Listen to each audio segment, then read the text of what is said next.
Australia ਕੰਜ ਲਿਆ ਕੇ programme ਸਾਡੇ ਮਸਲੇ ਸਾਡੇ ਹੱਲ। ਤੇ ਦੋਸਤੋ ਤੁਸੀਂ ਜਾਣਦੇ ਹੋ ਕਿ ਪ੍ਰੋਗਰਾਮ ਅਸੀਂ ਹਰ ਬੁੱਧਵਾਰ ਹਰ ਐਤਵਾਰ ਸ਼ਾਮਾਂ ਨੂੰ 7 ਵਜੇ ਬਿਲਕੁਲ ਲਾਈਵ ਲੈ ਕੇ ਆਉਂਦੇ ਆ, ਜਿਹਦੇ ਵਿੱਚ ਤੁਸੀਂ ਵੀ ਆਪਣੀਆਂ ਟਿੱਪਣੀਆਂ ਨਾਲ ਸਵਾਲਾਂ ਨਾਲ ਜੁੜ ਸਕਦੇ ਹੋ, ਸ਼ਿਰਕਤ ਕਰ ਸਕਦੇ ਹੋ ਤੇ ਉਹਨਾਂ ਅਹਿਮ ਮੁੱਦਿਆਂ ਤੇ ਗੱਲਬਾਤ ਕਰ ਸਕਦੇ ਹੋ ਜੋ ਇਸ ਵੇਲੇ ਅਖਬਾਰਾਂ ਦੀਆਂ ਸੁਰਖੀਆਂ ਬਣਦੇ ਨੇ। ਤੇ ਅੱਜ ਵੀ ਅਸੀਂ ਉਹੀ ਗੱਲਾਂ ਬਾਤਾਂ ਕਰਾਂਗੇ ਤੇ ਮੇਰੇ ਨਾਲ ਮੇਰਾ ਸਾਥ ਦੇਣਗੇ ਦਲਜੀਤ ਸਿੰਘ ਹੁਣੀ। ਸੋ ਆਓ ਪਹਿਲਾਂ ਉਹਨਾਂ ਦਾ ਸਵਾਗਤ ਕਰੀਏ, ਫਿਰ ਕਰਦੇ ਹਾਂ ਅਗਲੀ ਗੱਲਬਾਤ। ਦਲਜੀਤ ਜੀ ਪਿਆਰ ਭਰੀ ਸਤਿ ਸ਼੍ਰੀ ਅਕਾਲ ਤੇ ਨਿੱਘਾ ਸਵਾਗਤ ਜੀ ਪ੍ਰੋਗਰਾਮ 'ਚ। ਸਤਿ ਸ਼੍ਰੀ ਅਕਾਲ ਜੀ ਦੇਵ ਸਿੱਧੂ ਸਾਹਿਬ ਤੇ ਸਤਿ ਸ਼੍ਰੀ ਅਕਾਲ ਸਾਰੇ ਇੰਡੋਸ ਟੀਵੀ ਦੇਖ ਰਹੇ ਦਰਸ਼ਕਾਂ ਨੂੰ। ਤੇ ਆਸ ਕਰਦਾ ਕਿ ਤੁਸੀਂ ਤੰਦਰੁਸਤ ਹੋਵੋਗੇ, ਖੁਸ਼ ਹੋਵੋਗੇ ਜੀ। ਹੋਰ ਦਲਜੀਤ ਜੀ ਕਿੱਦਾਂ ਹਾਲ ਚਾਲ? ਹਾਲ ਚਾਲ ਬਹੁਤ ਵਧੀਆ। ਖਾਸ ਤੌਰ ਤੇ ਮੌਸਮ ਦੀ ਆਪਾਂ ਗੱਲ ਕਰ ਲਈਏ, ਬ੍ਰਿਸਬੇਨ ਦੇ ਵਿੱਚ ਮੌਸਮ ਬੜਾ ਸੁਹਾਵਣਾ ਬਣਿਆ ਹੋਇਆ। ਵੈਸੇ ਇਸ ਵਾਰ ਦੇਵ ਸਿੱਧੂ ਸਾਹਿਬ ਗਰਮੀਆਂ ਇੰਨੀਆਂ ਫੀਲ ਨਹੀਂ ਹੋਈਆਂ ਕਿਉਂਕਿ ਮੀਂਹ ਦੇ ਵੀ ਕਾਫੀ ਅਸਾਰ ਬਣੇ ਰਹੇ ਆ ਐਸ ਕੰਪੇਅਰ ਟੂ ਜੇ ਰੀਸੈਂਟਲੀ ਸਾਲਾਂ ਦੇ ਵਿੱਚ ਆਪਾਂ ਗੱਲ ਕਰ ਲਈਏ। ਬਿਲਕੁਲ ਇਸ ਵਾਰ ਥੋੜ੍ਹੀਆਂ ਹਵਾਵਾਂ ਵੀ ਠੰਡੀਆਂ ਚੱਲਦੀਆਂ ਰਹੀਆਂ ਆ ਜੀ ਤੇ ਵਧੀਆ ਮੌਸਮ ਰਿਹਾ ਆ। ਬਿਲਕੁਲ ਕਾਫੀ ਜਿੱਦਾਂ, ਨਹੀਂ ਤਾਂ ਜਿਹੜੀ ਬ੍ਰਿਸਬੇਨ ਦੀ ਜਾਂ ਕੁਈਨਜ਼ਲੈਂਡ ਦੀ ਗਰਮੀ ਜਿਹੜੀ ਆ ਉਹ ਬਹੁਤ ਕਹਿੰਦੇ ਹੁੰਦੇ ਆ ਕਿ ਗਰਮੀ ਨਾਲੋਂ ਵੀ ਗਰਮ ਉੱਦਾਂ ਦੀ ਇੱਥੋਂ ਦਾ ਮੌਸਮ, ਪਰ ਇਸ ਵਾਰ ਕਾਫੀ ਮੀਂਹ ਪੈਂਦੇ ਰਹੇ ਆ ਤੇ ਮੌਸਮ ਜਿਹੜਾ ਗਰਮੀ ਤੋਂ ਕਾਫੀ ਰਾਹਤ ਮਿਲਦੀ ਰਹੀ ਹੈ। ਬਿਲਕੁਲ ਜਦੋਂ ਅਸੀਂ ਪ੍ਰਾਇਮਰੀ ਸਕੂਲ ਦੇ ਵਿੱਚ ਜਾਂ ਸਕੂਲ ਹਾਈ ਸਕੂਲ ਸ਼ੁਰੂ ਕੀਤਾ ਉਦੋਂ ਪਤਾ ਨਹੀਂ ਹੁੰਦਾ ਸੀ ਵੀ ਆਸਟ੍ਰੇਲੀਆ ਹੈ ਕਿਤੇ। ਉਦੋਂ ਭੂਗੋਲ ਦੀਆਂ ਕਿਤਾਬਾਂ ਦੇ ਵਿੱਚ ਪੜ੍ਹਦੇ ਹੁੰਦੇ ਸੀ, ਉਦੋਂ ਇੱਕ ਕੁਐਸਚਨ ਆਉਂਦਾ ਹੁੰਦਾ ਸੀ ਵੀ ਓਜ਼ੋਨ ਲੇਅਰ ਜਿਹੜੀ ਉੱਪਰ ਬਣੀ ਹੋਈ ਆ ਵੀ ਉਹ ਕਿੱਥੇ ਕਰੈਕ ਉਹਦੇ ਵਿੱਚ ਹੋ ਚੁੱਕੇ ਆ ਤੇ ਉਹ ਕਿੱਥੇ ਹੈਗੇ। ਉਹ ਫਿਰ ਕਿਹਾ ਜਾਂਦਾ ਸੀ ਵੀ ਆਸਟ੍ਰੇਲੀਆ ਦੇ ਉੱਪਰ ਹੈਗੇ ਆ। ਇਹ ਹੁਣ ਉੱਥੇ ਆਪਾਂ ਉਸ ਕੰਟਰੀ ਦੇ ਵਿੱਚ ਰਹਿ ਰਹੇ ਆ ਤੇ ਇਸੇ ਕਰਕੇ ਤੁਸੀਂ ਦੇਖਿਆ ਹੋਣਾ ਵੀ ਇੱਥੇ ਸਕਿਨ ਕੈਂਸਰ ਦੇ ਬਹੁਤ ਜ਼ਿਆਦਾ ਕੇਸਿਸ ਆਉਂਦੇ ਆ। ਸਕਿਨ ਜਿਹੜੀ ਝੁਲਸ ਜਾਂਦੀ ਆ, ਖਾਸ ਤੌਰ ਤੇ ਜਦੋਂ ਤੁਸੀਂ ਬੀਚ ਦੇ ਉੱਤੇ ਜਾਂਦੇ ਆ, ਬੜੀ ਝੁਲਸਾਉਣ ਵਾਲੀ ਗਰਮੀ ਇੱਥੇ ਪੈਂਦੀ ਆ। ਪਰ ਇਸ ਵਾਰ ਥੋੜੀ ਬੱਦਲਵਾਈ ਜ਼ਿਆਦਾ ਬਣੀ ਰਹੀ ਆ, ਭਾਵੇਂ ਮੀਂਹ ਫੇਰ ਵੀ ਘੱਟ ਪਏ ਹੁਣ ਪਰ ਬੱਦਲਵਾਈ ਕਰਕੇ ਥੋੜਾ ਜਿਹਾ ਟੈਂਪਰੇਚਰ ਡਾਊਨ ਗਿਆ। ਬਿਲਕੁਲ ਭਾਰਤ ਦੇ ਵਿੱਚ ਦਲਜੀਤ ਜੀ ਗਰਮੀਆਂ 'ਚ ਗਰਮੀ ਵਾਲੇ ਜੂਨ ਜੁਲਾਈ ਦਿਨਾਂ ਦੇ ਵਿੱਚ ਗਰਮੀ ਬਹੁਤ ਜ਼ਿਆਦਾ ਹੁੰਦੀ ਸੀ, ਪਰ ਜਦੋਂ ਧੁੱਪ 'ਚ ਜਾਈਏ ਤਾਂ ਇੰਨੀ ਜਿੱਦਾਂ ਤੁਸੀਂ ਗੱਲ ਕੀਤੀ ਚਲ ਸੌਣ ਵਾਲੀ ਗਰਮੀ ਨਹੀਂ ਸੀ ਹੁੰਦੀ। ਇੱਥੇ ਚਾਹੇ ਟੈਂਪਰੇਚਰ ਜਿਹੜਾ ਤਾਪਮਾਨ ਹੈ ਉਹ ਠੀਕ ਹੋਵੇ ਤਾਂ ਵੀ ਤੁਸੀਂ ਧੁੱਪ 'ਚ ਜਾਓ ਤਾਂ ਜਿਹੜੀ ਤੁਹਾਡੀ ਸਕਿਨ ਆ ਉਹਨੂੰ ਪਤਾ ਲੱਗਦਾ ਕਿ ਧੁੱਪ ਪੈ ਰਹੀ ਆ। ਉਹ ਜਿਹੜੀ ਓਜ਼ੋਨ ਲੇਅਰ ਦਾ ਮੇਰੇ ਖਿਆਲ ਫਰਕ ਇੱਥੇ ਆ ਕੇ ਜ਼ਰੂਰ ਮਹਿਸੂਸ ਹੁੰਦਾ ਹੈ। ਵੀ ਹੈ ਤੇ ਦੂਜਾ ਇਹ ਹੈਗਾ ਕਿ ਸੂਰਜ ਦੀਆਂ ਕਿਰਨਾਂ ਐਸ ਕੰਪੇਅਰ ਟੂ ਆਪਾਂ ਇੰਡੀਆ ਨਾਲ ਰੱਖ ਲਈਏ ਉਹ ਕਰਕ ਰੇਖਾ ਦੇ ਕੋਲ ਆ, ਭੂ-ਮੱਧ ਰੇਖਾ ਦੇ ਵੱਲ ਆ ਤੇ ਇਸ ਕਰਕੇ ਇੱਥੇ ਜਿਹੜੀਆਂ ਜ਼ਿਆਦਾ ਸਿੱਧੀਆਂ ਪੈਂਦੀਆਂ ਰਹੀਆਂ। ਬਿਲਕੁਲ ਜੀ, ਇਹ ਤਾਂ ਕੁਦਰਤ ਦੇ ਰੰਗ ਨੇ ਤੇ ਕਹਿੰਦੇ ਹੁੰਦੇ ਕਿ ਉਹਦੇ ਰੰਗ ਉਹ ਹੀ ਜਾਣਦਾ ਆ। ਸੋ ਉਹ ਉਹਦੇ ਤੇ ਛੱਡ ਦਿੰਦੇ ਤੇ ਆਪਾਂ ਚੱਲੀਏ ਆਪਣੇ ਕੰਮ ਵੱਲ, ਖਬਰਾਂ ਵੱਲ। ਤੇ ਦਲਜੀਤ ਜੀ ਗੱਲ ਮੈਂ ਸ਼ੁਰੂ ਕਰਨੀ ਚਾਹੂੰਗਾ ਦੀਪ ਸਿੱਧੂ ਹੋਣਾ ਤੋਂ। ਸਭ ਤੋਂ ਪਹਿਲਾਂ ਜਿਹੜੀ 26 ਜਨਵਰੀ ਦੇ ਵਿੱਚ ਕਿਸਾਨਾਂ ਦੀ ਟਰੈਕਟਰ ਪਰੇਡ ਦੇ ਵਿੱਚ ਹਿੰਸਾ ਹੋਈ ਸੀ, ਉਸ ਮਾਮਲੇ 'ਚ ਦੀਪ ਸਿੱਧੂ ਨੂੰ ਨਾਮਜ਼ਦ ਕੀਤਾ ਗਿਆ ਸੀ ਤੇ ਜਿਹੜੀ ਚੀਜ਼ ਦੀਆਂ ਕੈਸ ਆਈਆਂ ਪਿਛਲੇ ਕਈ ਦਿਨਾਂ ਤੋਂ ਲਾਈਆਂ ਜਾ ਰਹੀਆਂ ਸੀ ਕਿ ਦੀਪ ਸਿੱਧੂ ਦੀ ਗ੍ਰਿਫਤਾਰੀ ਹੋ ਸਕਦੀ ਆ, ਉਹ ਆਖਰਕਾਰ ਕੱਲ ਹੋ ਗਈ। ਕਿੱਦਾਂ ਦੇਖਦੇ ਹੋ? ਜਦੋਂ ਦਾ ਕਿਸਾਨ ਅੰਦੋਲਨ ਚੱਲਿਆ ਬੜੇ ਇਹਦੇ ਵਿੱਚ ਉਲਟਾ ਪੁਲਟਾ ਆਏ ਆ ਜਾਂ ਕਹਿ ਲਓ ਕੋਈ ਬਦਲਾਅ ਆਏ ਆ। 26 ਜਨਵਰੀ ਤੋਂ ਪਹਿਲਾਂ ਇੱਕ ਹੀਰੋ ਦੇ ਤੌਰ ਦੇ ਉੱਤੇ ਉੱਭਰਿਆ ਦੀਪ ਸਿੱਧੂ ਤੇ ਨੌਜਵਾਨ ਵੀ ਬਹੁਤ ਜ਼ਿਆਦਾ ਮਗਰ ਸੀ, ਨੌਜਵਾਨ ਆਈਡੀਅਲ ਵੀ ਮੰਨਣ ਲੱਗ ਗਏ ਸੀ। ਫਿਰ ਉਸ ਤੋਂ ਬਾਅਦ 26 ਜਨਵਰੀ ਵਾਲਾ ਇੱਕ ਦੁਖਾਂਤ ਵਾਪਰਦਾ, ਦੁਖਾਂਤ ਹੀ ਆਪਾਂ ਕਹਿ ਸਕਦੇ ਹਾਂ ਕਿਉਂਕਿ ਉਹਨੇ ਡੀਰੇਲ ਕਰ ਦਿੱਤਾ ਮੋਰਚੇ ਨੂੰ। 3-4 ਦਿਨ ਤੱਕ ਸਾਨੂੰ ਹੋਰ ਕੁਝ ਸੋਚਣ ਦਾ ਮੌਕਾ ਹੀ ਨਹੀਂ ਦਿੱਤਾ। ਉਸ ਤੋਂ ਬਾਅਦ ਫਿਰ ਲੋਕਾਂ ਨੇ ਖਾਸ ਤੌਰ ਤੇ ਸੋਸ਼ਲ ਮੀਡੀਆ ਦੇ ਉੱਤੇ ਈਵਨ ਕਿ ਜਿਹੜੇ ਕਿਸਾਨ ਸੰਯੁਕਤ ਮੋਰਚਾ ਉਹਦੇ ਵੀ ਨੇਤਾਵਾਂ ਨੇ ਇਹ ਕਹਿਣਾ ਸ਼ੁਰੂ ਕਰ ਦਿੱਤਾ ਕਿ ਇਹ ਸਾਰੀ ਗਲਤੀ ਹੈ ਹੀ ਇਹਦੀ ਸੀ ਦੀਪ ਸਿੱਧੂ ਦੀ। ਫਿਰ ਇੱਕ ਵੀਡੀਓ ਵੀ ਬੜੀ ਵਾਇਰਲ ਹੋਈ ਕਿ ਇਹ ਮੋਟਰਸਾਈਕਲ ਦੇ ਉੱਤੇ ਦੌੜਦਾ, ਭਾਵੇਂ ਉਹ ਜਾਨ ਬਚਾ ਕੇ ਜਾਣ ਦੀ ਕੋਸ਼ਿਸ਼ ਕੀਤੀ। ਬਹੁਤ ਸਾਰੇ ਲੋਕਾਂ ਨੇ ਇਹਨੂੰ ਗਦਾਰ ਦਾ ਤਮਗਾ ਵੀ ਦੇ ਦਿੱਤਾ ਤੇ ਬਹੁਤ ਸਾਰੇ ਲੋਕਾਂ ਨੇ ਕਿਹਾ ਕਿ ਜੀ ਇਹ RSS ਦਾ ਬੰਦਾ ਆ, ਇਹ ਉਹਨਾਂ ਦੇ ਕਹੇ ਦੇ ਉੱਤੇ ਹੀ ਕੰਮ ਕਰਦਾ। ਹੁਣ ਪਰ ਇਹ ਹੋਇਆ ਕਿ ਉਹ ਚੀਜ਼ ਨੂੰ ਭਟਕਾ ਦਿੱਤਾ ਗਿਆ। ਜਿਹੜਾ ਸਾਡਾ ਮੇਨ ਮੋਟਿਵ ਸੀ ਉਹ ਤੋਂ ਅਸੀਂ ਵੱਖਰੀ ਤਰ੍ਹਾਂ ਚਲੇ ਗਏ। ਫਿਰ 1 ਲੱਖ ਰੁਪਇਆ ਦਿੱਲੀ ਪੁਲਿਸ ਦੇ ਵੱਲੋਂ ਇਨਾਮ ਰੱਖ ਦਿੱਤਾ ਜਾਂਦਾ। ਹੁਣ ਉਹਨੂੰ ਗ੍ਰਿਫਤਾਰ ਕਰ ਲਿਆ ਜਾਂਦਾ ਇੱਕ ਤਰ੍ਹਾਂ ਦੇ ਨਾਲ। ਫਿਰ ਉਹ ਹੀਰੋ ਬਣ ਗਿਆ। ਜਿਹੜੇ ਬੰਦੇ ਨੂੰ ਜਿਹੜੇ ਲੋਕ ਹੁਣ ਤੱਕ ਗਦਾਰ ਕਹਿੰਦੇ ਸੀ ਉਹੀ ਲੋਕ ਆਪਣੀਆਂ ਪੋਸਟਾਂ ਸ਼ੇਅਰ ਕਰਨ ਲੱਗ ਗਏ ਆ ਕਿ ਇਹ ਤਾਂ ਜੀ ਬੰਦਾ ਹੀ ਬੜਾ ਵਧੀਆ ਸੀ, ਦੇਖੋ ਜੀ ਇਹ ਤਾਂ ਆਪਣਾ ਕੈਰੀਅਰ ਖਰਾਬ ਕਰ ਲਿਆ। ਪਰ ਫਿਰ ਮੈਂ ਇੱਥੇ ਆ ਕੇ ਗੱਲ ਇਹੀ ਕਹਿੰਦਾ ਕਿ ਜਿਹੜਾ ਅਸੀਂ ਇਹਨਾਂ ਚੀਜ਼ਾਂ ਦੇ ਵਿੱਚ ਉਲਝ ਕੇ ਰਹਿ ਗਏ ਹਾਂ ਕਿ ਅਸੀਂ ਸਪੋਰਟ ਕਰਨੀ ਆ ਦੀਪ ਸਿੱਧੂ ਨੂੰ ਜਾਂ ਨਹੀਂ ਕਰਨੀ, ਕਿ ਅਸੀਂ ਕਿਸਾਨ ਮੋਰਚੇ ਦੇ ਲੀਡਰਾਂ ਨੂੰ ਲੀਡਰ ਮੰਨਣਾ ਜਾਂ ਇਹਨਾਂ ਨੂੰ ਮੰਨਣਾ। ਅਸੀਂ ਇਸ ਚੀਜ਼ ਦੇ ਵਿੱਚ ਨਾ ਉਲਝੀਏ। ਜਿਹੜਾ ਸਾਡਾ ਮੇਨ ਮੋਟਿਵ ਇਹ ਆ ਕਿ 3 ਕਾਨੂੰਨ ਵਾਪਸ ਲੈਣੇ। ਅਸੀਂ ਉਹ ਜਿਹੜੇ ਚੀਜ਼ ਤੋਂ ਭੜ ਕੇ ਇਹਨੂੰ ਇਸ ਅੰਦੋਲਨ ਨੂੰ ਹੋਰ ਪਾਸੇ ਡੀਰੇਲ ਨਾ ਕਰੀਏ। ਪਹਿਲਾਂ ਹੀ ਬਹੁਤ ਜ਼ਿਆਦਾ ਦੇਰੀ ਹੋ ਚੁੱਕੀ ਆ। ਫਿਰ ਇੱਕ ਤਰ੍ਹਾਂ ਦੇ ਨਾਲ ਉਹ ਕਹਿ ਲਓ ਕਿ 2 ਧਿਰਾਂ ਦੇ ਵਿੱਚ ਅਸੀਂ ਡਿਵਾਈਡਡ ਹੋ ਰਹੇ ਹਾਂ। ਇੱਕ ਪੱਖ ਆ ਜਿਹੜਾ ਕਹਿ ਰਿਹਾ ਕਿ ਦੀਪ ਸਿੱਧੂ ਉਹ ਸਾਡਾ ਹੀਰੋ ਆ, ਜੀ ਇੱਕ ਪੱਖ ਉਹ ਆ ਜਿਹੜਾ ਕਹਿੰਦਾ ਆ ਕਿ ਨਹੀਂ ਇਹ ਗਦਾਰ ਆ। ਜੀ ਈਵਨ ਕਿ ਰਕੇਸ਼ ਟਕੈਤ ਉਹਨਾਂ ਦਾ ਬਿਆਨ ਆ ਗਿਆ, ਉਹਨਾਂ ਨੇ ਕਿਹਾ ਕਿ ਬਹੁਤ ਵਧੀਆ ਹੋਇਆ ਕਿ ਇਹਨੂੰ ਗ੍ਰਿਫਤਾਰ ਕਰ ਲਿਆ ਗਿਆ। ਜੀ ਹੋਰ ਵੀ ਨੇਤਾਵਾਂ ਨੇ ਇਹ ਗੱਲ ਕਹੀ ਆ ਕਿ ਬਹੁਤ ਵਧੀਆ ਹੋਇਆ, 1 ਲੱਖ ਦਾ ਇਨਾਮ ਸੀ, ਕਰਨਾਲ ਤੋਂ ਗ੍ਰਿਫਤਾਰੀ ਜਿਹੜੀ ਆ ਹੋ ਗਈ ਆ। ਤੇ ਦੂਜੇ ਪਾਸੇ ਉਹ ਲੋਕ ਵੀ ਹੈਗੇ ਨੇ ਜਿਹੜੇ ਕਹਿ ਰਹੇ ਨੇ ਕਿ ਇਹ ਇੱਕ ਜਾਣ ਬੁੱਝ ਕੇ ਕੀਤਾ ਗਿਆ, ਉਹਨੂੰ ਫਸਾਇਆ ਗਿਆ। ਜੀ ਦੋ ਤਰ੍ਹਾਂ ਦੀਆਂ ਧਾਰਨਾਵਾਂ ਚੱਲਦੀਆਂ। ਪਰ ਦਲਜੀਤ ਜੀ ਕਿਸਾਨ ਮੁੱਦੇ ਦੀ ਮੈਂ ਵੀ ਗੱਲ ਕਰੂੰਗਾ, ਪਰ ਉਹਦੇ ਤੋਂ ਪਹਿਲਾਂ ਮੇਰਾ ਵੀ ਸਵਾਲ ਦੀਪ ਸਿੱਧੂ ਨੂੰ ਲੈ ਕੇ ਆ ਕਿ ਜਿਸ ਤਰੀਕੇ ਨਾਲ 26 ਜਨਵਰੀ ਨੂੰ ਹੁੰਦਾ, ਆਪਾਂ ਆਪਣੇ ਪ੍ਰੋਗਰਾਮ 'ਚ ਵੀ ਗੱਲ ਕੀਤੀ ਕਿ ਉਹ ਸਭ ਕੁਝ ਵੇਖ ਕੇ ਇੱਕ ਵਾਰ ਖੁਦ ਸਾਨੂੰ ਵੀ ਵਧੀਆ ਲੱਗਾ ਜੋ 26 ਜਨਵਰੀ ਨੂੰ ਜਿਹੜਾ ਨਿਸ਼ਾਨ ਸਾਹਿਬ ਉੱਥੇ ਚੜਾਇਆ ਗਿਆ ਲਾਲ ਕਿਲੇ ਤੇ, ਕਿਸੇ ਵੀ ਤਰ੍ਹਾਂ ਦੀ ਕੋਈ ਤਿਰੰਗੇ ਦੀ ਬੇਅਦਬੀ ਨਹੀਂ ਹੋਈ, ਕੋਈ ਬੇਇੱਜ਼ਤੀ ਨਹੀਂ ਕੀਤੀ ਗਈ। ਪਰ ਫਿਰ ਵੀ ਜਿਸ ਤਰੀਕੇ ਨਾਲ ਜੋ ਕੁਝ ਵੀ ਹੋਇਆ ਉਹਦੇ ਨਾਲ ਜ਼ਰੂਰ ਧਿਆਨ ਭਟਕਿਆ ਕਿਸਾਨੀ ਮੁੱਦੇ ਤੋਂ। ਪਰ ਹੁਣ ਜਿਸ ਤਰੀਕੇ ਨਾਲ ਦੀਪ ਸਿੱਧੂ ਨੂੰ ਗਦਾਰ ਕਿਹਾ ਜਾਂਦਾ, ਪਹਿਲਾਂ ਵੀ ਕਿਹਾ ਜਾਂਦਾ ਕਿ ਸਭ ਕੁਝ ਇਹਨੇ ਕੀਤਾ, ਹਾਲਾਂਕਿ ਕੋਈ ਵੀ ਇਦਾਂ ਦੀ ਜਿਹੜੀ ਵੀਡੀਓ ਆ ਜਾਂ ਇਦਾਂ ਦੀ ਕੋਈ ਵੀ ਕੋਈ ਉਹਦੇ ਖਿਲਾਫ ਸਬੂਤ ਨਹੀਂ ਹੁੰਦਾ। ਉਹਨੂੰ ਆਰਐਸਐਸ ਦਾ ਬੰਦਾ ਜ਼ਰੂਰ ਕਿਹਾ ਜਾਂਦਾ, ਜਿਹੜੀਆਂ ਫੋਟੋਜ਼ ਆ ਉਹਦੀਆਂ ਪੁਰਾਣੀਆਂ ਉਹ ਨਸ਼ਰ ਕੀਤੀਆਂ ਜਾਂਦੀਆਂ, ਪਰ ਇਦਾਂ ਦੀ ਕੋਈ ਵੀ ਇੱਕ ਵੀ ਸਬੂਤ ਉਹਦੇ ਖਿਲਾਫ ਇਦਾਂ ਦਾ ਨਹੀਂ ਮਿਲਦਾ। ਸ਼ੱਕੀ ਹਾਲਾਤ ਜ਼ਰੂਰ ਪੈਦਾ ਕਰਦੇ, ਪਰ ਇਦਾਂ ਦਾ ਕੋਈ ਵੀ ਸਬੂਤ ਨਹੀਂ ਮਿਲਦਾ ਜਿੱਥੋਂ ਯਕੀਨ ਹੋ ਜਾਵੇ ਉਹ ਆਰਐਸ ਦਾ ਬੰਦਾ ਤੇ ਉਹ ਇਸ ਚੀਜ਼ ਨੂੰ ਡੀਰੇਲ ਕਰਨ ਲਈ ਇਹਦੇ ਨਾਲ ਜੁੜਿਆ ਸੀ। ਜੇ ਆਪਾਂ ਉਹਦੀ ਗੱਲ ਕਰੀਏ, ਉਹਦੇ ਬੈਕਗ੍ਰਾਉਂਡ ਦੀ ਗੱਲ ਕਰੀਏ, ਤਾਂ ਉਹ ਇੱਕ ਵਧੀਆ ਐਕਟਰ ਆ। ਉਹ ਇੱਕ ਜੇ ਉਹਦੀ ਪੋਲੀਟੀਕਲ ਲਿੰਕਸ ਦੀ ਜੇ ਉਹਨੂੰ ਕਹਿੰਦੇ ਕਿ ਇਹਨੇ ਪੋਲੀਟੀਕਲ ਲਿੰਕਸ ਜਾਂ ਪੋਲੀਟੀਕਲ ਗੇਨਸ ਲੈਣੇ ਸੀ ਇਹਦੇ ਤੋਂ, ਤਾਂ ਉਹਦੇ ਪਹਿਲਾਂ ਹੀ ਸੰਨੀ ਦਿਓਲ ਹੋਣਾ ਨਾਲ ਵਧੀਆ ਤਾਲੁਕਾਤ ਸੀ। ਪਰ ਫਿਰ ਵੀ ਉਹਨੂੰ ਇਸ ਚੀਜ਼ ਦਾ ਗਦਾਰ ਕਹਿਣਾ ਤੁਹਾਨੂੰ ਲੱਗਦਾ ਨਹੀਂ ਵੀ ਇਸ ਸਭ ਦੇ ਵਿੱਚ ਜਲਦਬਾਜ਼ੀ ਕੀਤੀ ਜਾ ਰਹੀ ਹੈ? ਦੇਖੋ, ਗਦਾਰ ਦਾ ਤਮਗਾ ਤਾਂ ਹਰ ਇੱਕ ਨੂੰ ਵੈਸੇ ਮਿਲ ਜਾਂਦਾ। ਅੱਜ ਮੈਂ ਇੱਥੇ ਕੋਈ ਗੱਲ ਕਰ ਦਿੰਦਾ, ਮੰਨ ਲਓ ਕਿ ਮੈਂ ਇਹ ਗੱਲ ਕਹਿ ਦਿੰਦਾ ਵੀ ਦੀਪ ਸਿੱਧੂ ਤਾਂ ਬੜਾ ਗਲਤ ਬੰਦਾ, ਮੰਨ ਲਓ ਕਿ ਮੈਂ ਕਹਿ ਦਿੰਦਾ ਜੀ, ਮੇਰੇ ਤੇ ਤਮਗੇ ਦੇ ਦਿੰਦੇ ਆ ਕਿ ਇਹ ਤਾਂ ਜੀ ਗਦਾਰ ਆ, ਇਹ ਤਾਂ ਕਿਸਾਨ ਮੋਰਚੇ ਦੇ ਅਗੇਂਸਟ ਚੱਲਦਾ, ਇਹਨੂੰ ਤਾਂ ਬੰਦੇ ਨੂੰ ਪਤਾ ਹੀ ਨਹੀਂ, ਇਹ ਐਂਟੀ ਸਿੱਖੀਜ਼ਮ ਆ। ਇਹ ਜਿਹੜੇ ਤਮਗੇ ਦੇਣ ਵਾਲੇ ਕੌਣ ਨੇ? ਤੇ ਦੂਜੀ ਗੱਲ ਸਾਨੂੰ ਇਹ ਜ਼ਰੂਰ ਯਾਦ ਰੱਖਣੀ ਚਾਹੀਦੀ ਆ ਕਿ ਕਿਹੜੇ ਲੋਕ ਨੇ ਜਿਹੜੇ ਇਹਨੂੰ ਅੱਜ ਸਪੋਰਟ ਵੀ ਕਰਦੇ ਨੇ। ਉਹ ਸੋਸ਼ਲ ਮੀਡੀਆ ਤੇ ਨਹੀਂ ਜ਼ਿਆਦਾਤਰ। ਜਿਹੜੇ ਬੰਦੇ ਮੇਰੀ ਗੱਲਬਾਤ ਹੋਈ ਆ ਉੱਥੇ ਦਿੱਲੀ ਦੇ ਵਿੱਚ ਜਿਹੜੇ ਮੋਰਚੇ ਦੇ ਵਿੱਚ ਬੈਠੇ ਆ, ਉਹਨਾਂ ਦਾ ਅੱਜ ਵੀ ਧਿਆਨ, ਇਹ ਬਹੁਤ ਵਧੀਆ ਗੱਲ ਹੈ ਕਿ ਉਹਨਾਂ ਦਾ ਅੱਜ ਵੀ ਧਿਆਨ ਇਸ ਮੁੱਦੇ ਦੇ ਉੱਤੇ ਨਹੀਂ ਕਿ ਦੀਪ ਸਿੱਧੂ ਦੇ ਨਾਲ ਕੀ ਫਰਕ ਪਿਆ। ਉਹਨਾਂ ਦਾ ਅੱਜ ਜਿਹੜੇ ਲੋਕ ਉੱਥੇ ਬੈਠੇ ਹੋਏ ਨੇ, ਅੱਜ ਵੀ ਉਹਨਾਂ ਦਾ ਧਿਆਨ 3 ਕਾਨੂੰਨਾਂ ਦੇ ਵੱਲ ਆ। ਤੇ ਗੁਜ਼ਾਰਿਸ਼ ਵੀ ਸਾਡੀ ਇਹੀ ਆ ਕਿ ਕੀ ਹੁੰਦਾ ਆ ਇਹ ਬਾਅਦ ਵਿੱਚ ਦੇਖਿਆ ਜਾਊਗਾ। ਨੋ ਡਾਊਟ ਕਿ ਸਰਕਾਰਾਂ ਉਹਨੂੰ ਗ੍ਰਿਫਤਾਰ ਕੀਤੀਆਂ, ਕਿਉਂਕਿ ਪਹਿਲਾਂ ਤਾਂ ਇਹ ਕਿਹਾ ਜਾਂਦਾ ਸੀ ਜੀ ਗ੍ਰਿਫਤਾਰ ਕਿਉਂ ਨਹੀਂ ਕੀਤਾ ਜਾਂਦਾ। ਗ੍ਰਿਫਤਾਰ ਚਲੋ ਹੋ ਗਿਆ, ਉਸ ਤੋਂ ਬਾਅਦ ਕਿਹੜੀ ਇੱਕ ਤਾਂ ਟਾਡਾ ਨਹੀਂ ਉਹਦੇ ਉੱਤੇ ਲੱਗੀ, UAPC ਨਹੀਂ ਲੱਗੀ। ਇਸ ਕਰਕੇ ਹੁਣ ਕਿਹੜਾ ਕੇਸ ਉਹਨਾਂ ਦੇ ਉੱਤੇ ਬਣਦਾ। ਦੂਜੀ ਤੁਸੀਂ ਗੱਲ ਕੀਤੀ ਹੈ ਕਿ ਝੰਡੇ ਦੇ ਅਪਮਾਨ ਵਾਲੀ, ਇਹ ਵੀ ਸੋਸ਼ਲ ਮੀਡੀਆ ਦੇ ਉੱਤੇ ਇੱਕ ਉਡਾਈ ਗਈ ਅਫਵਾਹ ਸੀ, ਚਾਹੇ ਦੂਜੇ ਭਰਮ ਭੁਲੇਖਿਆਂ ਚੋਂ, ਕਿਉਂਕਿ ਉਸ ਦਿਨ ਆਪਾਂ ਕਿਹਾ ਸੀ ਕਿ ਇੱਕ ਫਲੈਗ ਕੋਡ ਆ, ਇੱਕ ਜਿਹੜਾ ਕਹਿੰਦਾ ਆ ਕਿ ਤੁਸੀਂ ਅਪਮਾਨ ਨਹੀਂ ਕਰ ਸਕਦੇ ਝੰਡੇ ਦਾ ਕਦੀ, ਪਰ ਅਸੀਂ ਅਣਗਹਿਲੀਆਂ ਬਹੁਤ ਕਰਦੇ ਆ। ਉਹ ਫਲੈਗ ਕੋਡ ਨੂੰ ਬਹੁਤ ਵਾਰੀ ਇਦਾਂ ਕਰਦੇ ਆ।